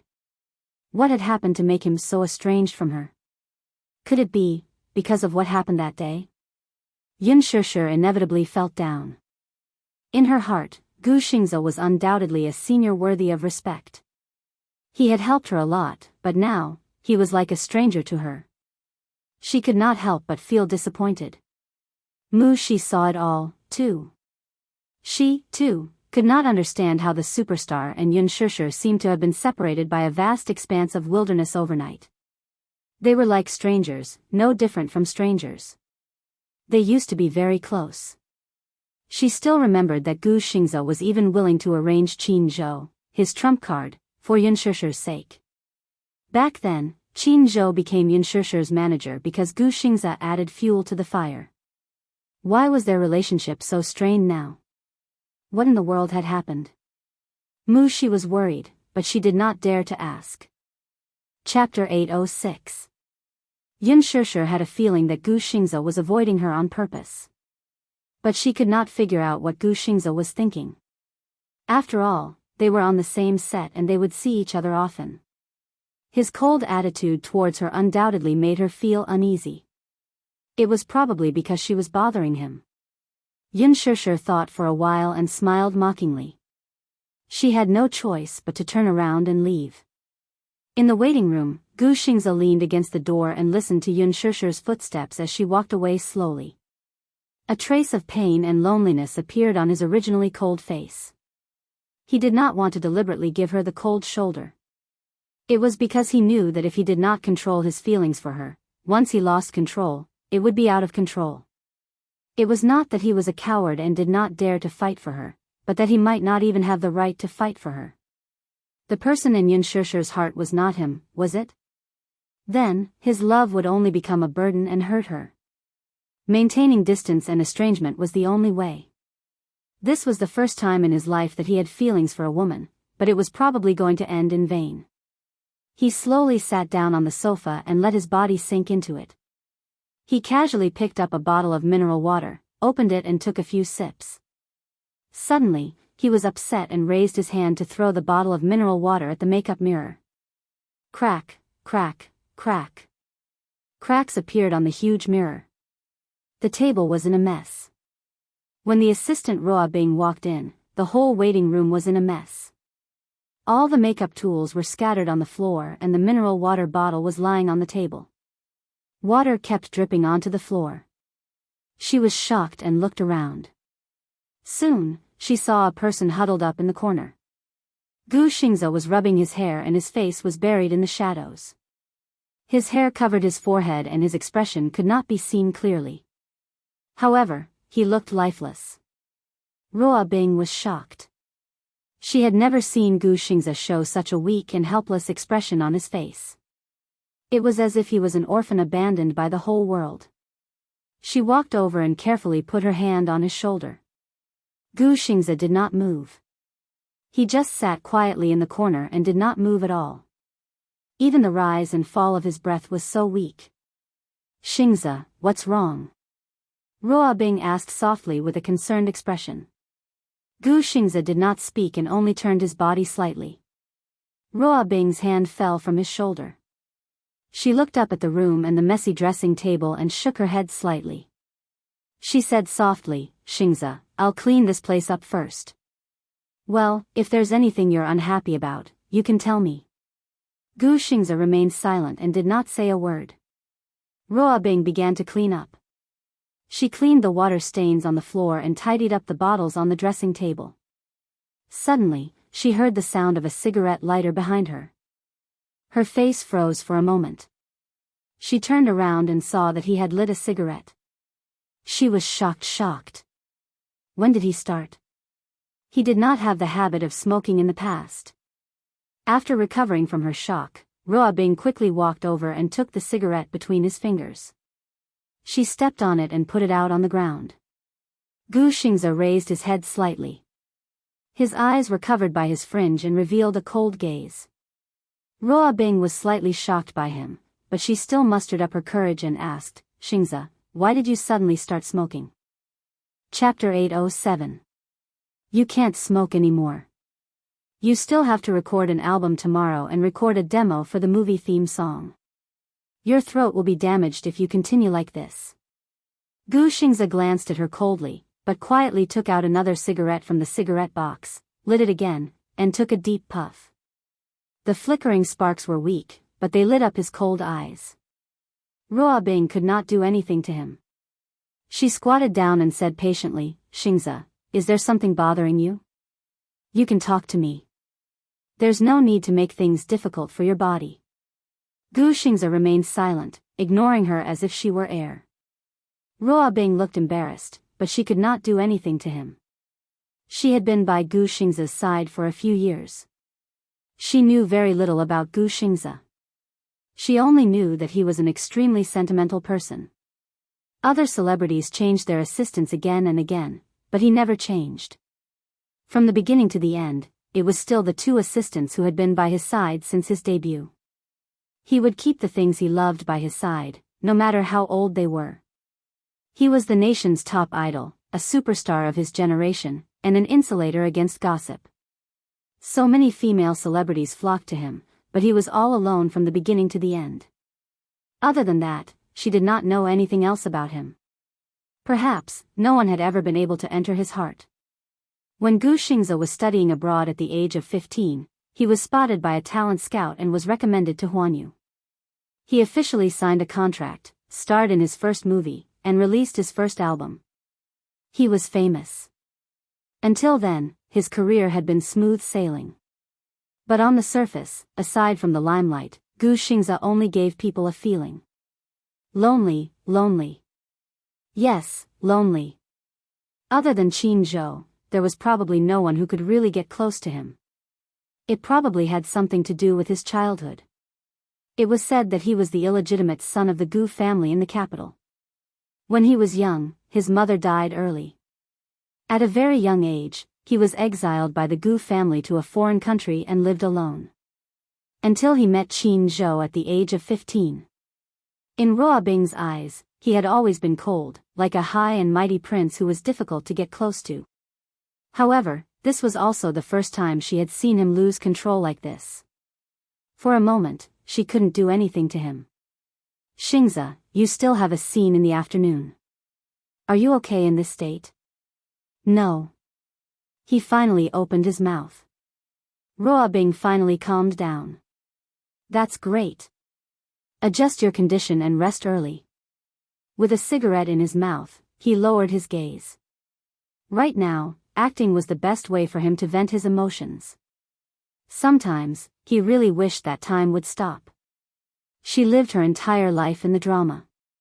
At least in the movie, he could hold her hand, hug her and kiss her. However, he had revealed his true feelings and was too immersed in the role. She was really just acting. There were two scenes in the afternoon. One was a scene between Lu Jingtian and Zhu Nemo. The other scene was between Gu Xingzi and Yun Shishir. These two scenes were very important in the book. Zhu Nemo did not appear much in this movie, but every time she appeared, there was an important plot. She had just stepped into the film industry and was not good at acting, so she put in a lot of effort into the script. She also often looked for Yun Shishir to practice with her lines. She worked very hard to memorize the lines of a scene several times. Chapter 808. After Yin Xiaochuan returned to the country, she had another emotional entanglement with Yin Dongyu. Because Yin Xiaochuan was hospitalized for pneumonia, Yin Dongyu was absent from his engagement with Lin Hina. Lin Hina flew into a rage out of humiliation and went to the hospital where Yin Xiaochuan was. She wanted to denounce Yin Xiaochuan, but she met Su Qi, who was blocking the door of the ward. The two had an argument. It was also a tear-jerking scene in the movie. Lin Hina angrily questioned Su Qi, "Are you just going to watch the woman you love throw herself into someone else's arms? Do you really love her? From what I see, your so-called love is nothing more than lip service. Are you really willing? Giving away the woman you love so much to someone else?" Su Qi calmly said, "I love her, so I'll give her the greatest freedom." For this scene, Jun Mo had specially rehearsed it with Yun Shishir many times. As a result, Yun Shishir almost memorized the script by heart. She had put in a lot of effort, so when it came time to act, June Mo's performance was very good. She was full of emotions, her lines were affectionate, and every expression on her face was well managed. Especially at close range, the tension in June Mo's eyes gave people goosebumps. On the other hand, Lu Jingtian was in the right state, but her expression paled in comparison to June Mo's. Especially that line, "Su Qi, you're such a coward for pushing the woman you love to someone else." She laughed several times. Lin Fengtian's face was about to turn green with anger as he scolded her. Lu Jingtian was almost in tears from the scolding. She ran back to the lounge with reddened eyes and finally adjusted her state of mind. However, when it came time to act, her emotions were still not in place. She had NGs again and again. Lin Fengtian was so angry that he scolded her again. She really wanted to cry, but no tears came out. Lin Fengtian was so angry that he pointed at her and scolded her in front of everyone. "Lu Jingtian, I really can't be bothered to scold you. D***mn, what kind of bullsh**t are you acting? Do you think you're acting very well? Why don't you take a look at what you're acting as? Also, go back and look in the mirror and see what makeup you're wearing. It's so thick, are you acting as a delinquent? Don't look at the script when you go back. Take a look at the self-cultivation of an actor. You want to be famous? Bah. Wishful thinking. It would be faster to go back and buy a pillow to dream. Do you think you can become famous just because you look better in Korea? Your acting skills are so bad. Do you believe that I'll cut you into a passerby?" Lin Fengtian was the infamous demon Scissorhands. When everyone present heard Lin Fengtian scolding Lu Jingtian, they wanted to laugh but did not dare to do so, so they could only hold it in. Especially June Mo, she was about to suffer internal injuries from holding it in. Pfft. Yin Shishir, however, could not help bursting into laughter. Mu Shi immediately held back her laughter and tugged at the corner of her shirt. "Stop laughing, Shishir." Sure enough, Lu Jingtian, who was already feeling aggrieved after being scolded by Lin Fengtian, shot Yin Shishir a sinister look. Lin Fengtian scolded her furiously when he saw her getting distracted. "Where are you looking at? You're not serious about acting and you're distracted even after being scolded?" Lu Jingtian shuddered at the scolding. She wanted to cry, but she wanted to save face, so she forced herself not to cry. This Lin Fengtian was too ruthless in his insults. Her father was one of Huan Yu's higher-ups. Wasn't he afraid that she would go back and complain? Chapter 809. Get this straight, you're an actress, not a missy, do you understand? I'm letting you in on account of your old man. That doesn't mean that I won't kick you out just because your old man is influential. If you don't act well, I'll still kick you out. With your performance, I can pick any of the extras in the group and they'll act better than you. What kind of performance is this? Yin Shishir, who was listening from the side, was utterly convinced by the director's scolding of Lu Jingtian. It was no wonder that the director was rumored to have a fiery temper and dared to speak his mind. It was rare to see a director like him nowadays. June Mo, who was listening from the side, was also frightened. This director's ability to scold others was not just for show. Seeing it with her own eyes, she was in awe. Among the directors nowadays, only he dared to scold an actress with a background. He announced an intermission, and the next scene would start at 7 p.m. It was a scene in the rain. The moment he left, Lu Jingtian covered her mouth and ran to the washroom. The moment she left, the extras burst into laughter. Yang Mi could not help covering her mouth and sniggering reservedly. Mu Shi, too, could not help laughing. Aya, this director is really beyond my expectations. His scolding made my liver tremble. I've never seen such a demonic side of him either. That's you, I've seen it many times. He's restrained himself a lot now. In the past, when we were filming in his production team, we had to show 200% professionalism. Otherwise, we'd be asking for a scolding. Mu Shi laughed. June Mo said, Sure, it's your scene with Xingzi next. Do you want me to help you rehearse? Don't laugh at others now. When it's your turn, the director will scold you if you don't perform well. That's right, don't be smug now. If you don't act well, the director will scold you, too. There's no such thing as special treatment in front of the director. If you don't act well, you'll be scolded like Lu Jingtian just now. Yun Shishir's face revealed fear. You're making me panic. Jun Mo, you'd better rehearse your lines with me. Jun Mo ruffled her hair. Okay, little fool. Mu Shi, who was watching from the side, could not help but sigh. Jun Mo, your boyfriend power is so strong, I'm almost turned gay by you. Jun Mo raised her eyebrows. What do you mean? You're so handsome and gentle. I'm about to fall in love with you.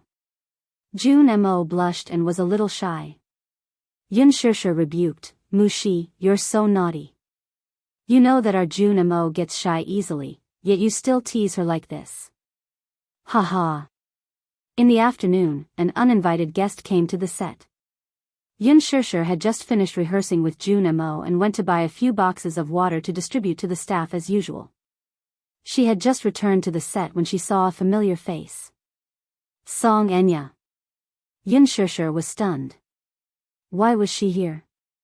She saw Song Enya sitting beside Lu Jingtian, who seemed to have been crying for a long time. Song Enya gently patted her back as if to comfort her. The two seemed to have a good relationship. Could it be that they were friends? Song Enya was here to visit the set? Indeed, birds of a feather flocked together. This saying made some sense.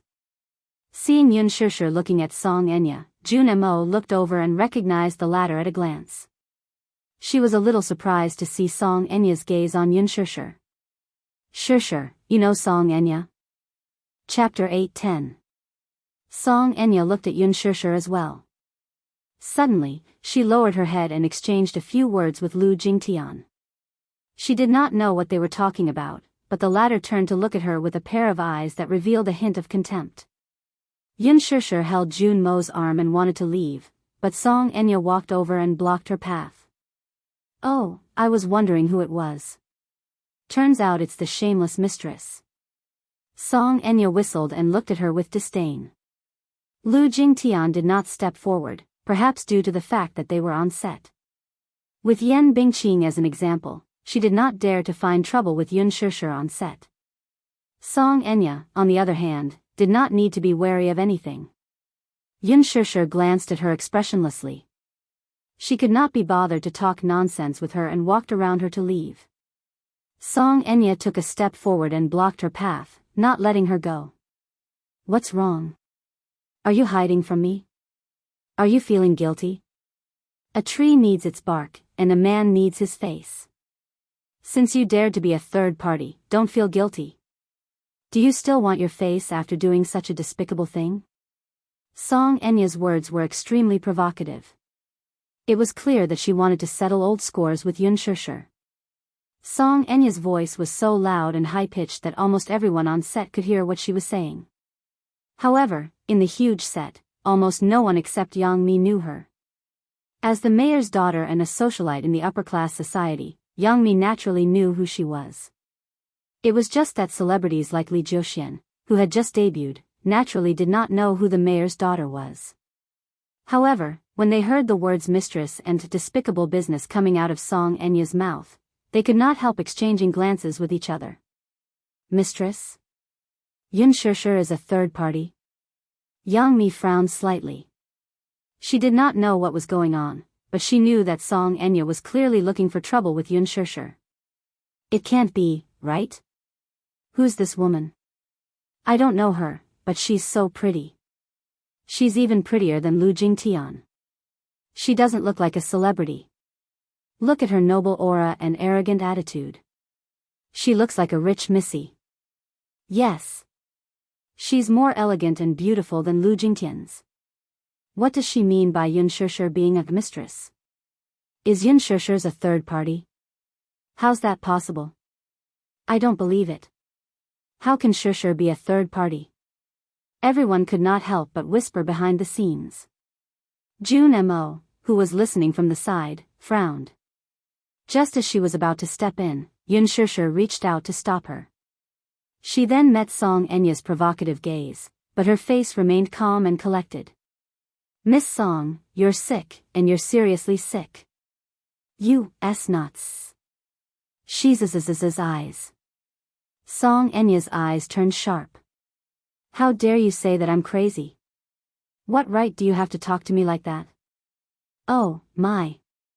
You see, your princess syndrome is quite serious. It's terminal. Yun Shishir's lips curled into a mocking smile, neither servile nor overbearing. Yun Shishir, I didn't expect you to be so shameless. You seduced a married man and even broke into someone else's family. You're still not repenting. Chapter 8:11. She had a child out of wedlock. As soon as Song Enya finished speaking, there was an uproar on set. Everyone looked at Song Enya, then at Yun Shishir, and found it hard to believe. Yun Shishir had an illegitimate child? She was a third party? Such explosive news? It must be fake, right? Yun Shishir did not seem to be such an evil woman. However, this woman did not seem to be spouting nonsense either. Her words were clear and logical, and it did not seem like she was spouting nonsense. Could it be that Yun Shishir really had some unspeakable gossip? It was not impossible. As a newcomer, she was blessed with unique resources and was so popular. Before the movie was even released, her limelight had already overshadowed Gu Xing's Heavenly King halo. It was indeed unbelievable. Could it be that, like what this woman said, she had stepped into a rich family and hooked up with a mysterious sugar daddy? After being in the entertainment industry for a long time, one would understand that there was no such thing as a groundless rumor. For a moment, everyone was talking about it, and countless suspicious gazes fell on Yun Shishir. Yun Shishir's face was calm as she looked at her calmly. Jun Mo, however, could not stand it anymore and said angrily, Song Enya, you're not allowed to slander others like this. You said that Shishir is a third party and that she had a child out of wedlock. Do you have any evidence? Song Enya looked at her with disdain. What are you shouting for? Am I talking to you? An actress dares to put on airs in front of me. I don't know where she got the capital. Get lost. Jun Mo's handsome face was sullen. She took a step forward and was about to speak when Yun Shishir stopped her. She did not want Jun Mo to get involved in this mess for her. Hence, she raised her head and said to her, Jun Mo, thank you for defending me, but this is a private matter between me and her. It's better that you don't interfere. Jun Mo looked at her with heartache and said unhappily, I can't stand it. Shishir, what right does she have to slander you like this? There's no evidence, she's spreading rumors. She's too much. I'm spreading rumors? There's no evidence. Song Enya sneered and mocked, Yun Shishir, you're really good at acting. Look at how many people your innocent face has deceived. There are really people who think you're innocent and want to stand up for you. But what about the truth? Do you dare to say it? My words have no basis. I'm spreading rumors. I'm slandering you without any evidence. Hee hee. Not only are you good at acting, but you're also good at acting. Keep pretending. Do you also pretend to be a white lotus in front of Brother Mu to deceive him? Yun Shishir, on the other hand, remained calm. However, there was a look of pity in her eyes as she looked at Song Enya as if the latter was a pitiful worm. Song Enya was hurt by her stare and bellowed, what kind of look is that? Yun Shishir raised her eyebrows. I just feel that you're really pitiful. Song Enya was speechless for a moment, not understanding the meaning behind her words. What do you mean? Yun Shishir took a step forward and whispered in her ear slowly, even if you're angry out of humiliation, you can't change the fact that Wuxia is my man. The one who has no right to fight with him is you, understand? Song Enya was stunned. She then raised her hand high to slap her. B*tch, you're shameless. Jun Mo immediately reached out and shielded Yun Shishir behind her. The slap that was aimed at her face did not land. Song Enya was enraged. She turned around to look, only to see Gu Xingzi standing behind her and gripping her wrist tightly. A pair of handsome eyes filled with chilliness, but incomparably indifferently fell on her body. Chapter 8:12. Gu Xingzi. What was the meaning of this? Why was he stopping her? Gu Xingzi, what are you doing? Are you done fooling around? Gu Xingzi pursed his lips impatiently, his handsome face cold. This is a film set, it's not a place for you to fool around. His grip on her wrist was so tight that it seemed as if he was going to break it. The part of her wrist that was tightly gripped by him suddenly lost its color and turned pale. No matter how hard she tried to break free, it was to no avail. She struggled for a while but still could not break free. She could not help but fly into a rage out of humiliation. Gu Xingzi, let go of me. Gu Xingzi immediately let go of her. Caught off guard, she fell to the ground in a sorry state. She was wearing 7-centimeter high heels today, so when she fell to the ground, she felt a sharp pain in her ankle. It seemed that she had sprained it.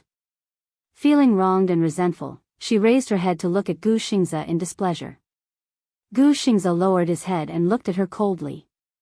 His expression was frosty, and his eyes were piercingly cold. She was so shocked by his glare that she could not speak for a moment.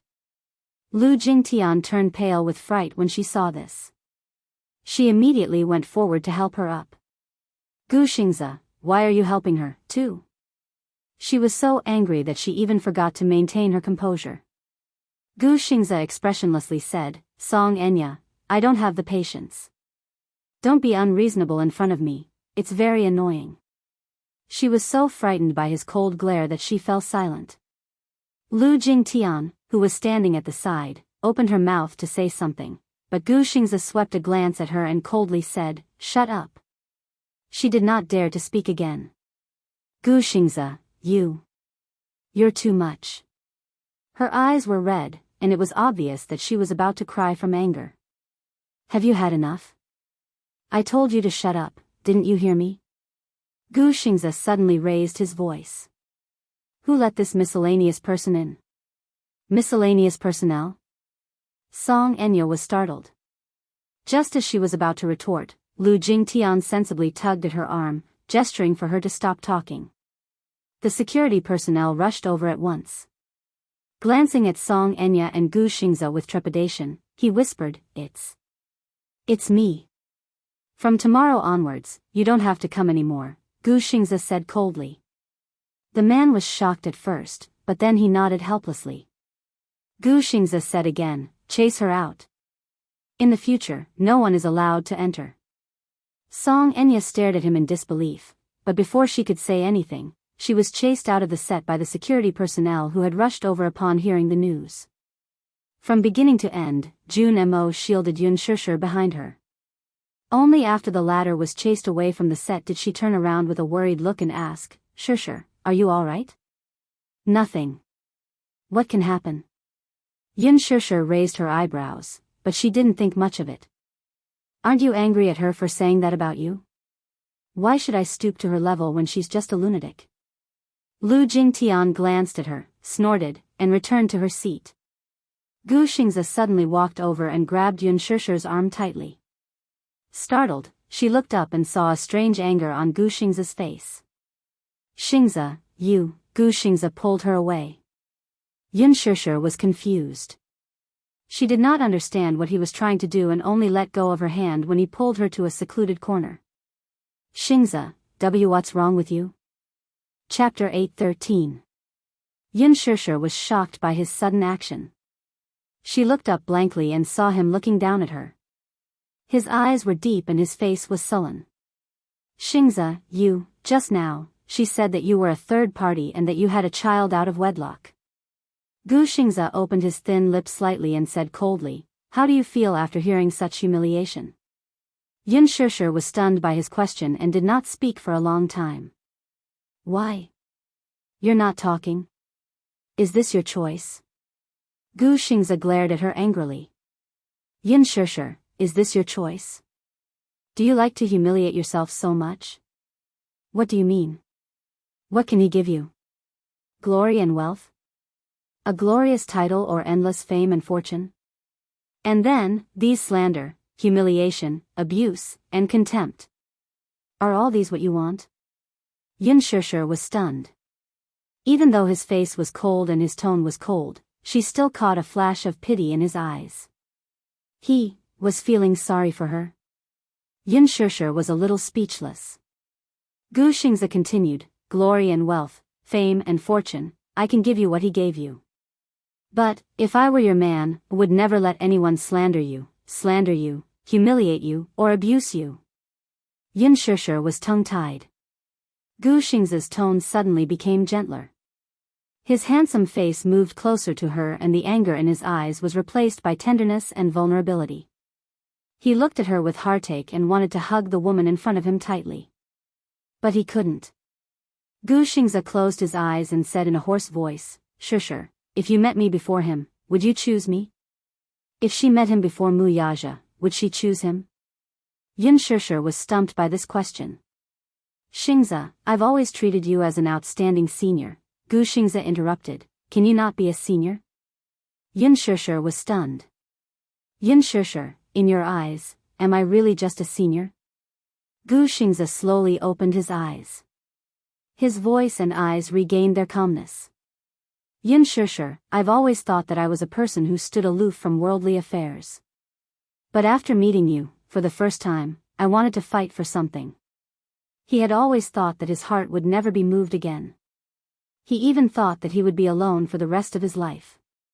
But when he met her, it was as if he had been bewitched. His heart was moved by her. Even when she glanced back, every frown and smile made his heart bleed. You still haven't answered me. Will you choose me? Without Wuxia, would you choose to be with me? He persistently pursued the matter, not wanting to give up just like that. As long as he heard the word, yes, from her mouth, he would fight for it by hook or by crook. Yin Shishir was silent for a long time before she slowly reached out and pushed him away. I'm sorry, Xingzi, her rejection seemed to leave no room for negotiation. Gu Xingzi looked at her expressionlessly. Suddenly, the corners of his lips curled up slightly. Something seemed to be extinguished in his eyes. When Yin Shishir came back to her senses and looked up, Gu Xingzi had already left. She took a deep breath and pulled herself together. Walking out of the corner, she saw Mushi looking for her all over the set. Shishir, where did you go? I couldn't find you anywhere. Yin Shishir, on the other hand, seemed to be in a daze as she did not hear her words. Chapter 8:14. Shishir, where did you go? I couldn't find you anywhere. Yin Shishir, however, seemed to have not heard her and was a little distracted. Shishir? What's wrong with you? Why are you as lifeless as Xingzi? Mushi asked helplessly. Nothing, I was thinking about something just now. Pursing her lips, she took out a thermos flask from her handbag and passed it to her. Here. Yin Shishir took the thermos flask from her and could not help feeling surprised. What's this? It's ginger soup. I just made it for you. Mushi then continued, don't you have a scene in the rain at 7 p.m.? I hope you can do it in one take. Quickly take a hot shower after you're done and drink the ginger soup. Otherwise, you'll catch a cold easily.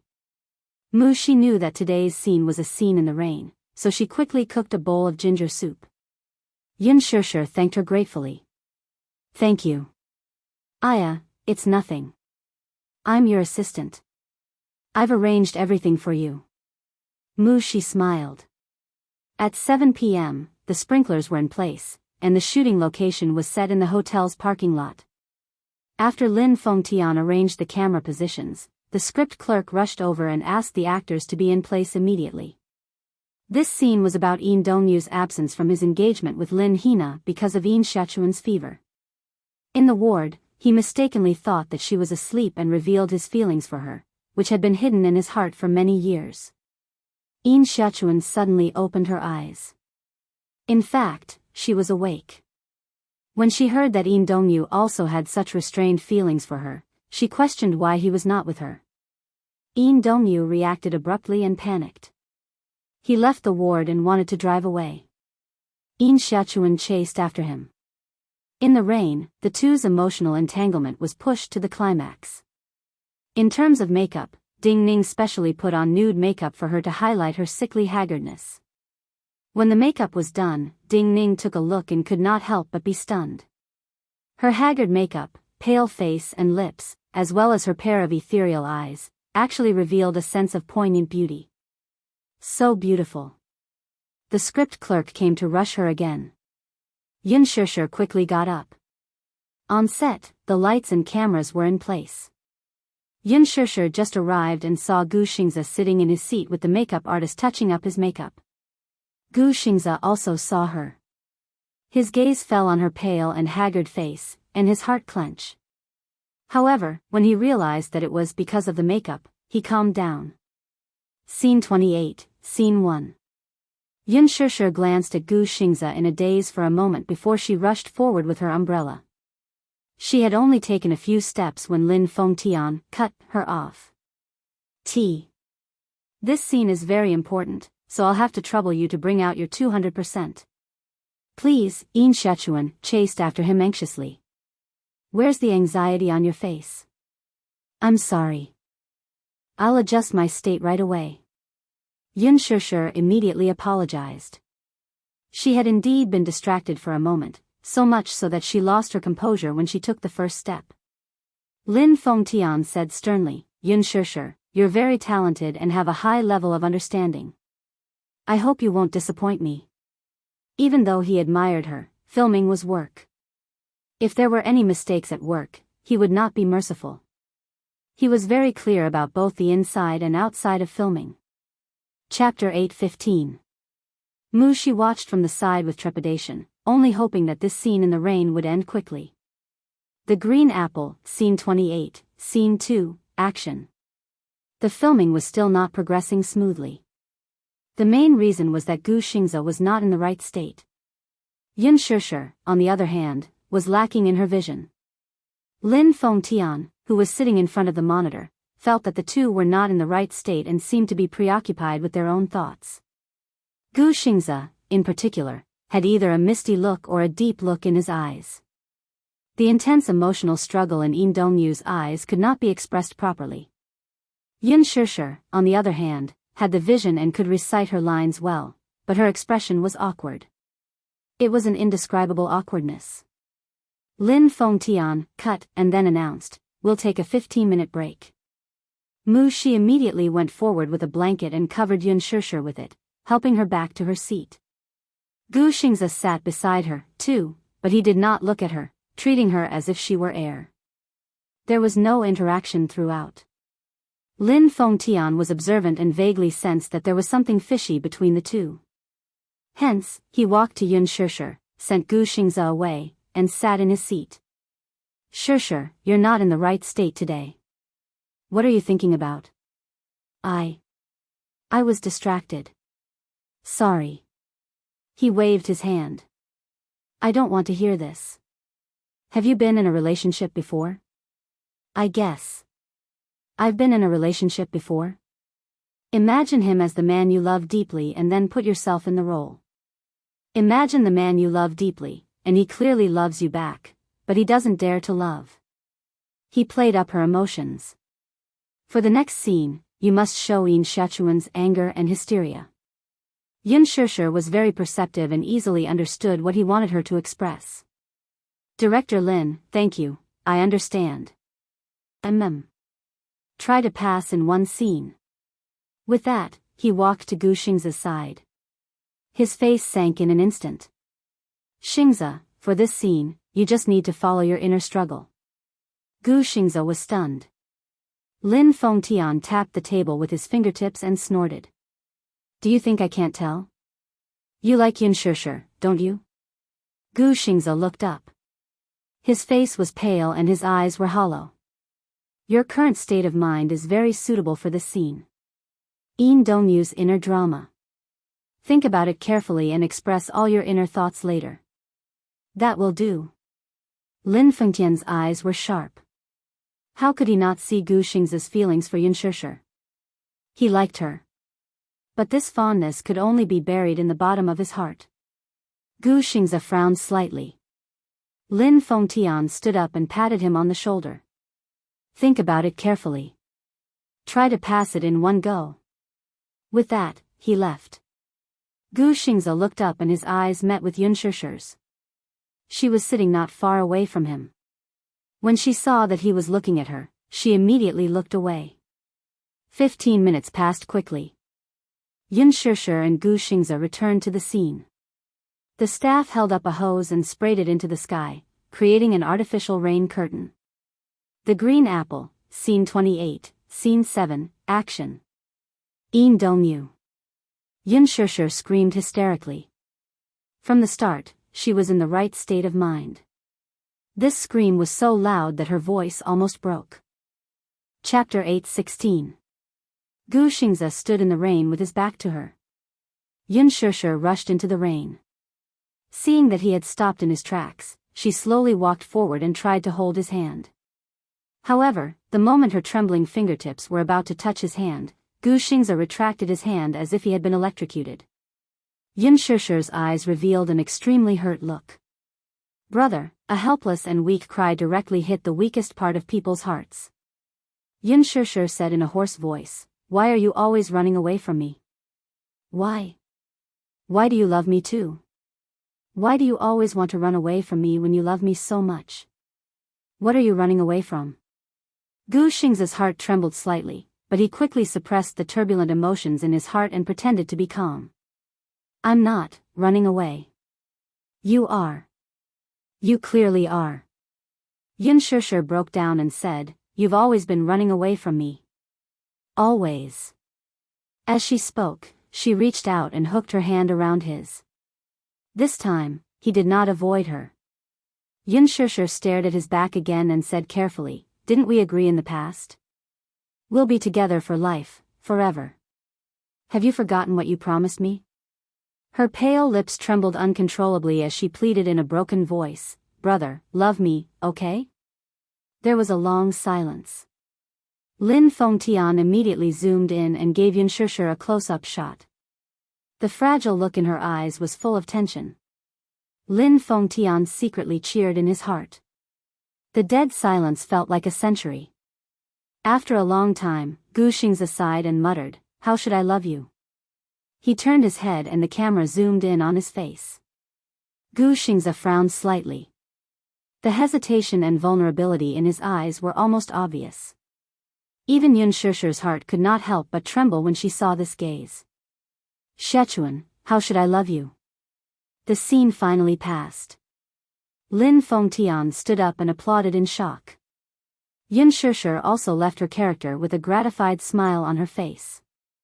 Gu Xingze, on the other hand, seemed to be too immersed in his role and looked lonely. Yun Shishir caught a glimpse of his expression from the corner of her eye and her smile froze on her lips. "Wrap up. Get ready, that's all for today." Gu Xingze abruptly turned around and walked toward the building. Yun Shishir was still in a daze. Shi quickly brought a blanket over and urged, "Shishir, hurry up and take a shower." Yun Shishir's mind and she nodded. "Do you need me to accompany you?" "No, I'll go myself." "Yes. Remember to drink the ginger soup after you shower." The production crew had booked a floor next to the hospital. The rooms inside were specially reserved for the production crew. At this moment, the sky was already dark. The receptionist at the front desk was dozing off. Yun Shishir held the room card tightly in her hand and carried the thermos flask as she walked into the hotel. At the elevator entrance, she bumped into Gu Xingze. She was stunned and could not help but feel awkward. During the scene in the rain earlier, she was completely drenched. Gu Xingze, on the other hand, had been holding an umbrella the whole time and only got a little wet. "You have to remember to take a shower, too. Otherwise, I'm afraid you'll catch a cold." "Emicham," he responded lightly, but his gaze was fixed on the elevator door. The elevator kept jumping up and down. Ding dong. It was a text message notification. Chapter 8:17. The elevator door opened and Gu Xingze walked in. Yun Shishir had also finished replying to the text message and followed him into the elevator. However, when she stepped into the elevator, she felt a violent tremor under her feet. The lights in the elevator suddenly flickered a few times, and the elevator suddenly lost control and fell. At this moment, Yun Shishir was already halfway into the elevator.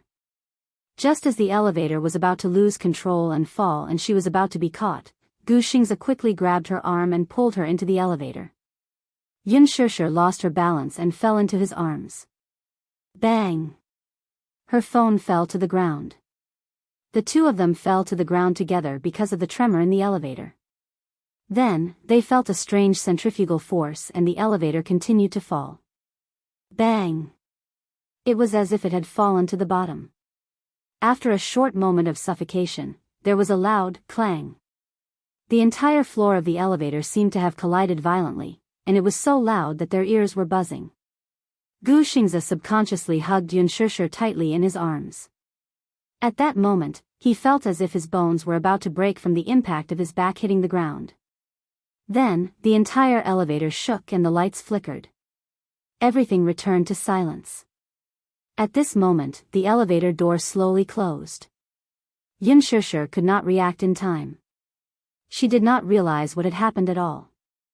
When everything quieted down, she looked around and saw that the elevator's floor display was black. In the elevator shaft, there was the sound of a rope being sawed. In the quiet and narrow space, these cold sounds only made one feel uneasy and anxious. The elevator malfunctioned? That was her first reaction. She turned to look at Gu Xingze but saw that his face was pale and he seemed to have a lingering fear. Clearly, he was still in shock from the accident that had happened earlier. Just imagine, if he had not acted fast enough, he might have only been able to watch Yun Shishir get caught in the elevator. As for the consequences, he did not even dare to think about it. Yun Shishir also carefully recalled that when she stepped into the elevator just now, she felt that the elevator suddenly fell. Gu Xingze grabbed her and dragged her into the elevator. Thinking about it carefully, Yun Shishir felt a chill run up her spine. If Gu Xingze had not reacted quickly enough, or if he had chosen to push her out instead of pulling her in, she would have been in deep trouble. Because of the situation just now, it was too late for him to push her out. She was almost caught in the elevator. The fear in her heart seemed to want to swallow her whole. She had just brushed shoulders with the god of death. Xingze, Yun Shishir's heartbeat quickened and her palms were full of cold sweat. However, she still calmed down immediately and said gratefully, "Thank you." Gu Xingze closed his eyes and quickly calmed himself down. He stood up slowly and pressed the button for the floor. The lights on the floor were no longer on. The lights above his head flickered and the exhaust fan was still running. He turned around and looked at Yun Shishir. His thin lips moved slightly. "Shishir, don't be nervous. I'm here." Yun Shishir responded with an and felt strangely calm. She did not feel so nervous anymore. Chapter 8:18. Gu Xingze felt a headache coming on. How did this happen? He had been in the industry for so many years and had often flown around the world. He had also encountered hotel elevator malfunctions, but it had never happened to him. However, until he experienced it himself, he could feel the uneasiness and panic of being trapped in an elevator. He reached out and pressed the emergency bell. However, after pressing it for a long time, no one responded. What's going on? Gu Xingze looked puzzled. Is it malfunctioning? Yun Shishir also stood up and tried pressing the floor button, but the lights did not turn on at all. She pressed the emergency bell again. The bell rang, but no one responded. What's going on? Why is the emergency bell not working? Malfunctioning? It doesn't seem like it. Strange, there should be people on duty in the elevator management room 24 hours a day, Yun Shishir said gloomily. How can this hotel be like this? The security measures are terrible. This hotel is a small one. Many hotels are like this, Gu Xingze said. Yun Shishir asked, have you encountered this before? Yes, I have. I saw it on the news. Oh, I saw it on the news too. Didn't a university elevator malfunction before? A student got stuck in the elevator and died, Yun Shishir said. Gu Xingze said, I saw that report too. I didn't expect this to happen to me. It was so dangerous just now. Yin Shishir saw the phone that had fallen and quickly picked it up. The phone had been turned off. She quickly turned it on and wanted to use the phone to call for help. Gu Xingzi saw her actions and said, "It's no use. The phone signal in the elevator is blocked. There is no mobile network coverage.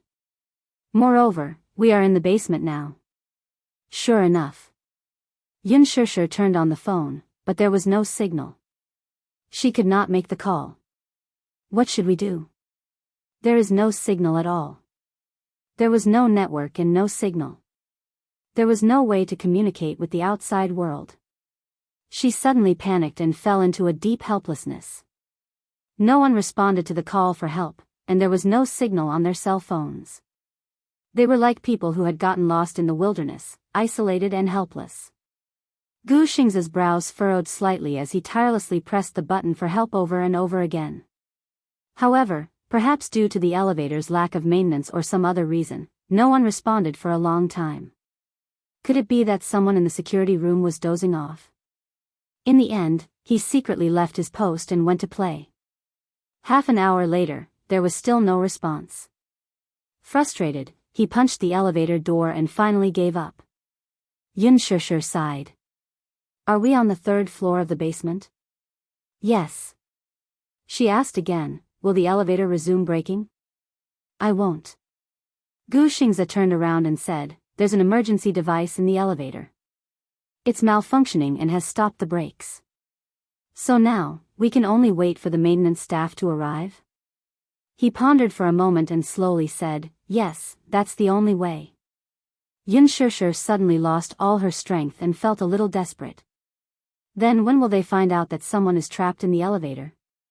Gu Xingzi looked at her and suddenly walked to her side. He picked up a blanket that had fallen on the ground and covered her body. "Don't be afraid. By tomorrow morning, someone will find out. This is already the worst-case scenario." The look of relief on his face gave her great confidence. Chapter 8:19. The moment she lowered her head, the water droplets on her hair dripped onto the floor of the elevator. Gu Xingzi frowned and urged, "Dry your hair first. You've been drenched in the rain, don't catch a cold." Seeing that she was drenched, he recalled that she had been in the rain for a long time. Because he was not in the right state, she had been drenched for a full 3 hours. He pursed his lips and could not help but blame himself and worry. "Are you cold?" "A little."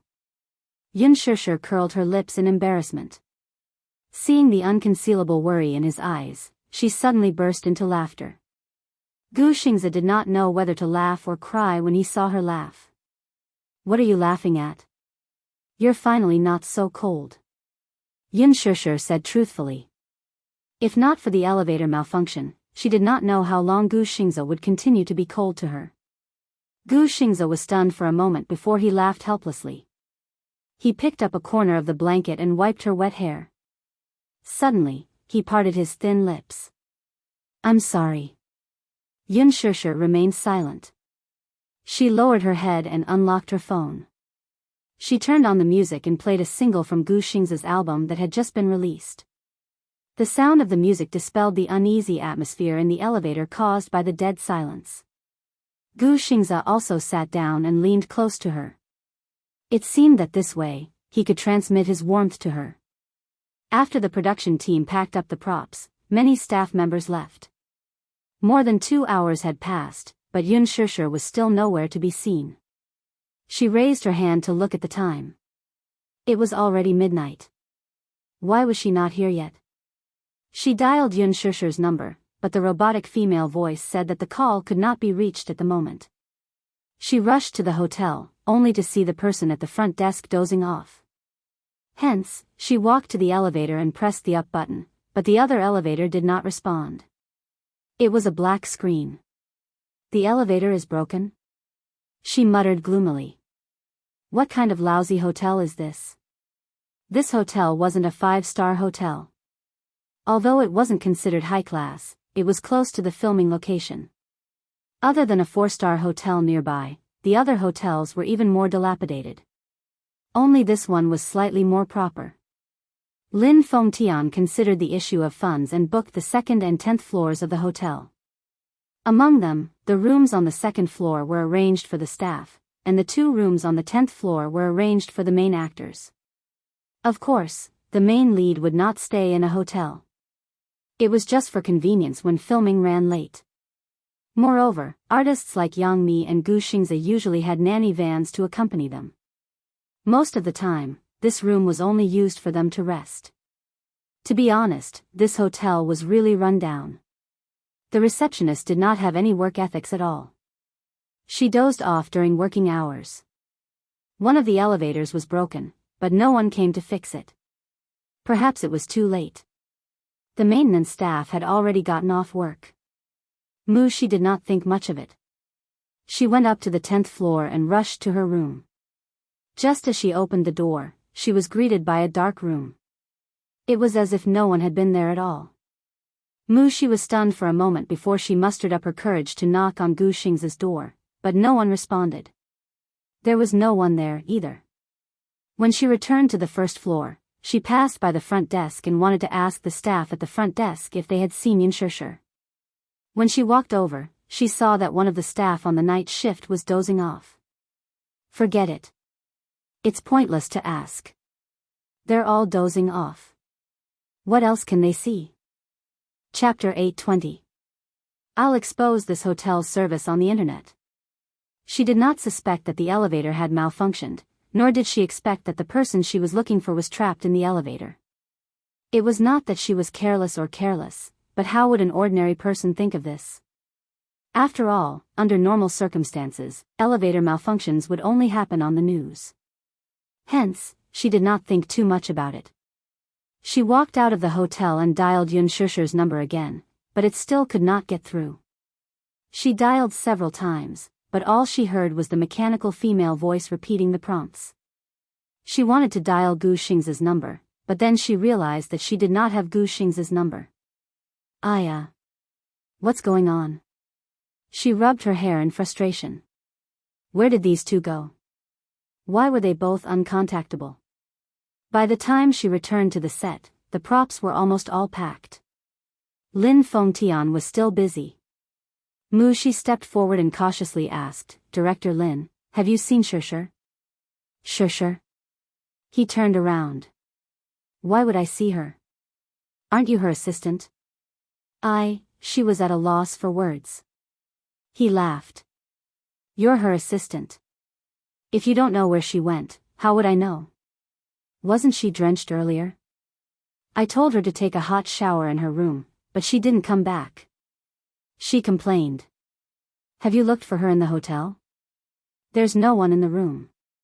Only then did he look straight at her. There's no one in the room? Then, where else could she have gone? He found it strange. Did you call her phone? I can't get through. Can't get through? He frowned. She was so nervous that her face turned red. I called her a few times, but I couldn't get through. I don't know what's going on. From the corner of her eye, she saw Ruo Bing packing her backpack. Ignoring the director, she chased after her. Ruo Bing, Ruo Bing.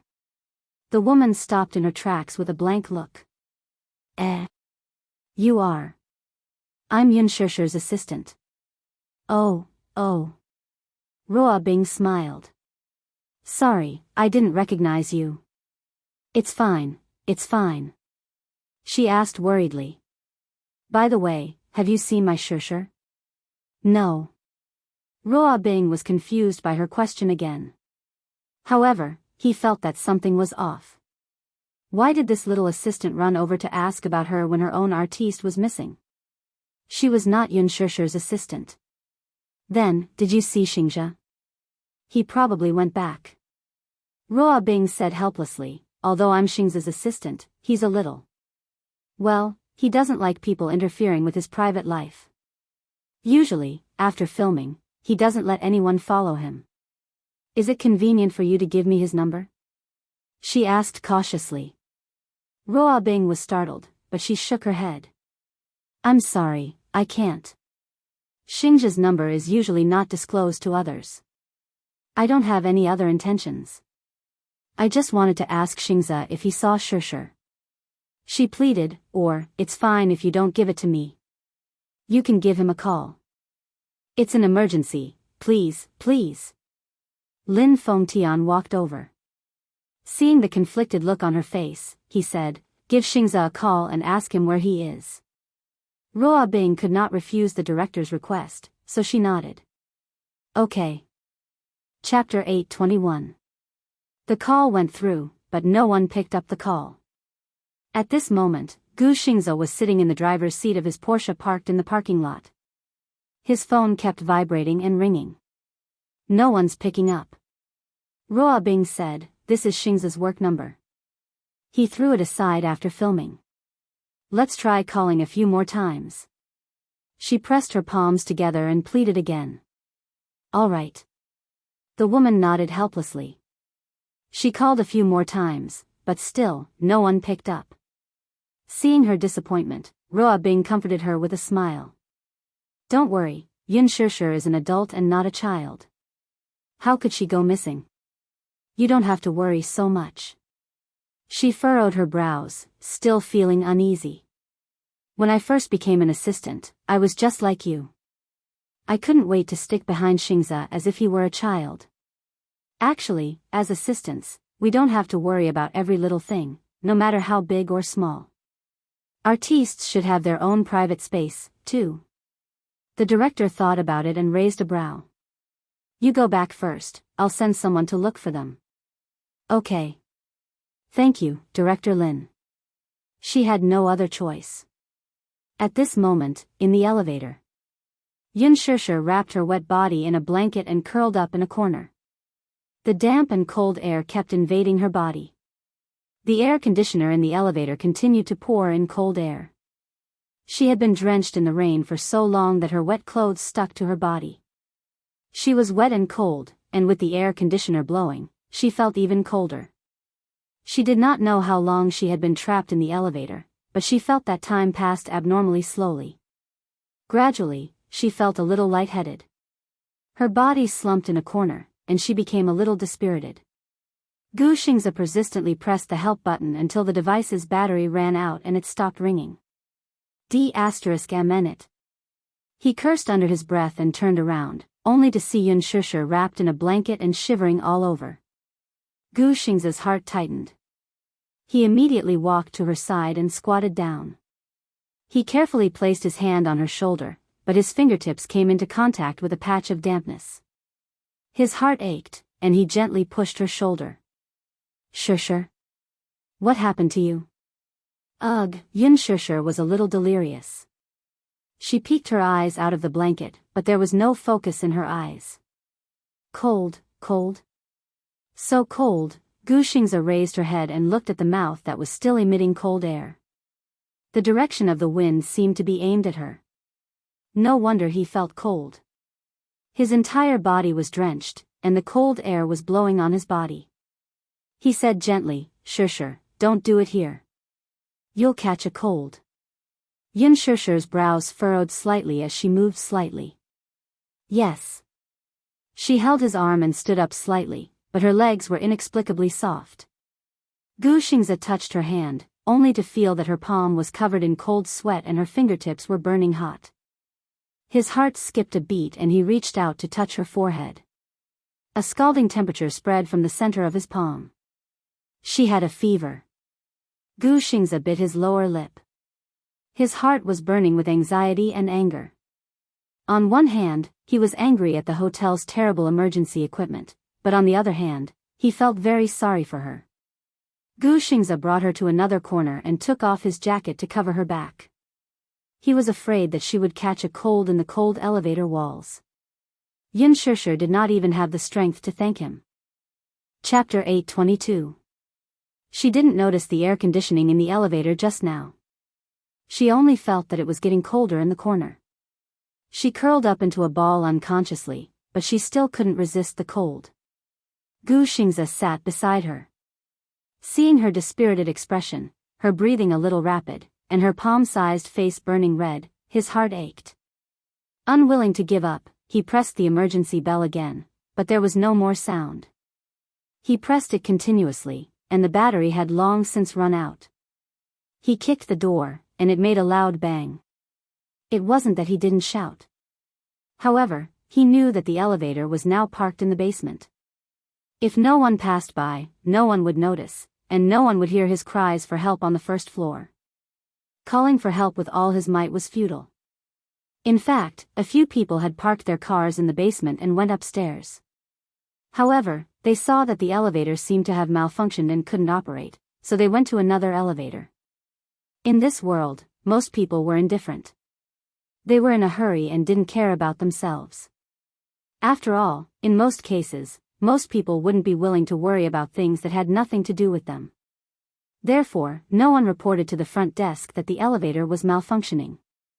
Some people thought that the elevator was being repaired, so they didn't ask about it at all.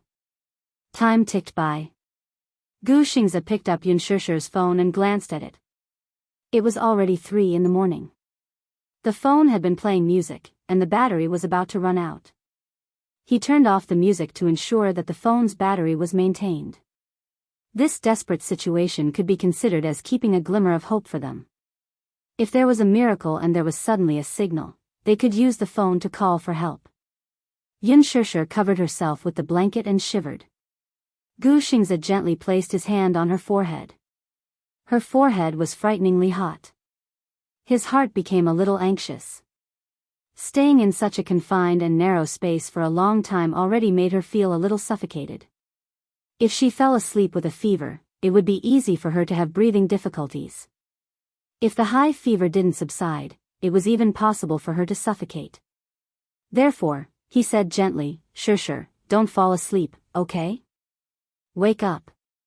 Yun Shishir's voice was muffled. It was hoarse and weak. "My head hurts. It's so cold."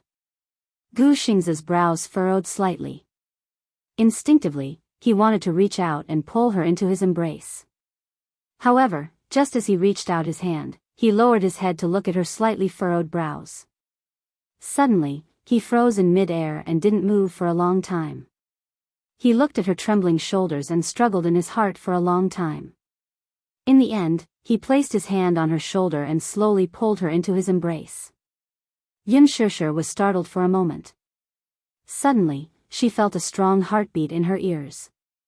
It was scorching hot. Thump, thump, thump, thump, thump, every sound was filled with great power. He gathered the blanket around her and wrapped it tighter around her. "Don't fall asleep. Someone will come to save us soon." Gu Xingzi comforted her gently. Sensing that the body of the person in his arms had stiffened, he immediately explained, "I was just afraid that you would be cold." "Thank you," Yun Shishir said softly. Her voice was as soft as a mosquito, almost inaudible. "Let's practice our lines," Gu Xingzi suddenly said. He was really afraid that she would fall asleep and have an uncontrollable fever. In fact, he didn't know when the rescue team would arrive with the efficiency of this hotel. However, at this moment, he could only comfort her like this. Chapter 8:23. Gu Xingzi could not help hugging her tighter when he heard her voice getting fainter. Lowering his head, he suddenly saw a thermos flask beside her hand. His eyes flashed as he opened it. There was still some warm ginger soup inside. He carefully poured out some and brought it to her mouth, reminding, "Shishir, drink some ginger soup." Yun Shishir sat up slightly and took a few sips. After drinking a few mouthfuls of the warm ginger soup, her body seemed to be filled with a faint amount of heat. Gu Xingzi poured her another cup, and Yun Shishir obediently finished it. Seeing that she had finished all the ginger soup, Gu Xingzi was afraid that she would fall asleep, so he said, "I'll sing for you." Yun Shishir blinked. Okay." Gu Xingzi's lips curled into a smile as he spoke in a hoarse voice. "A long, long time ago, you had me, and I had you. A long, long time ago, you left me to soar in the distant sky." Mushi returned home. After washing up, she lay in bed, but she still could not sleep well. Even after returning home, she still tirelessly dialed Yun Shishir's number over and over again, but she still could not get through to her. Although Lin Fengtian and Ruo Bing repeatedly comforted her, she still felt uneasy. Perhaps it was a person's sixth sense. Moreover, although she had not been by Yun Shishir's side for long, she understood her character. Whether she was coming home or not, she would at least let her know. Yun Shishir was very polite and treated everyone around her with utmost respect. She would not let her worry, unless it was something out of her control. She tossed and turned in bed as her thoughts ran wild.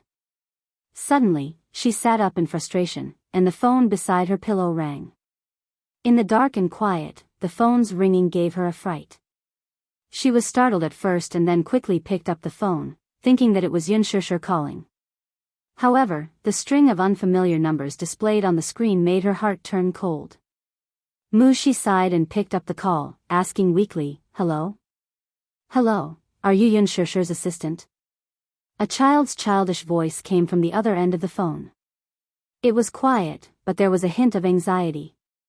He was as steady as an adult.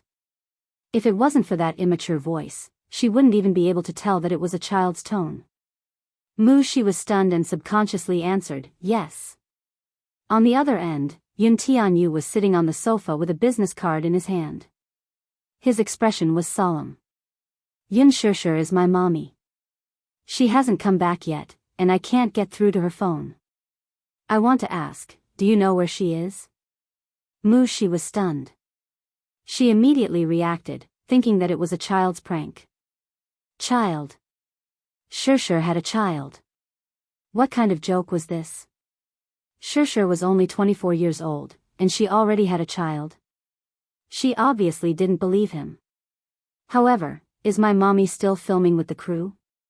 It was time to go home. She sent me a message earlier, but I haven't heard from her since. I can't get through to her phone, too. I'm very worried. Sorry to disturb you. Yu's tone was polite and courteous, but more than that, it was calm and smooth, which was rare for a child.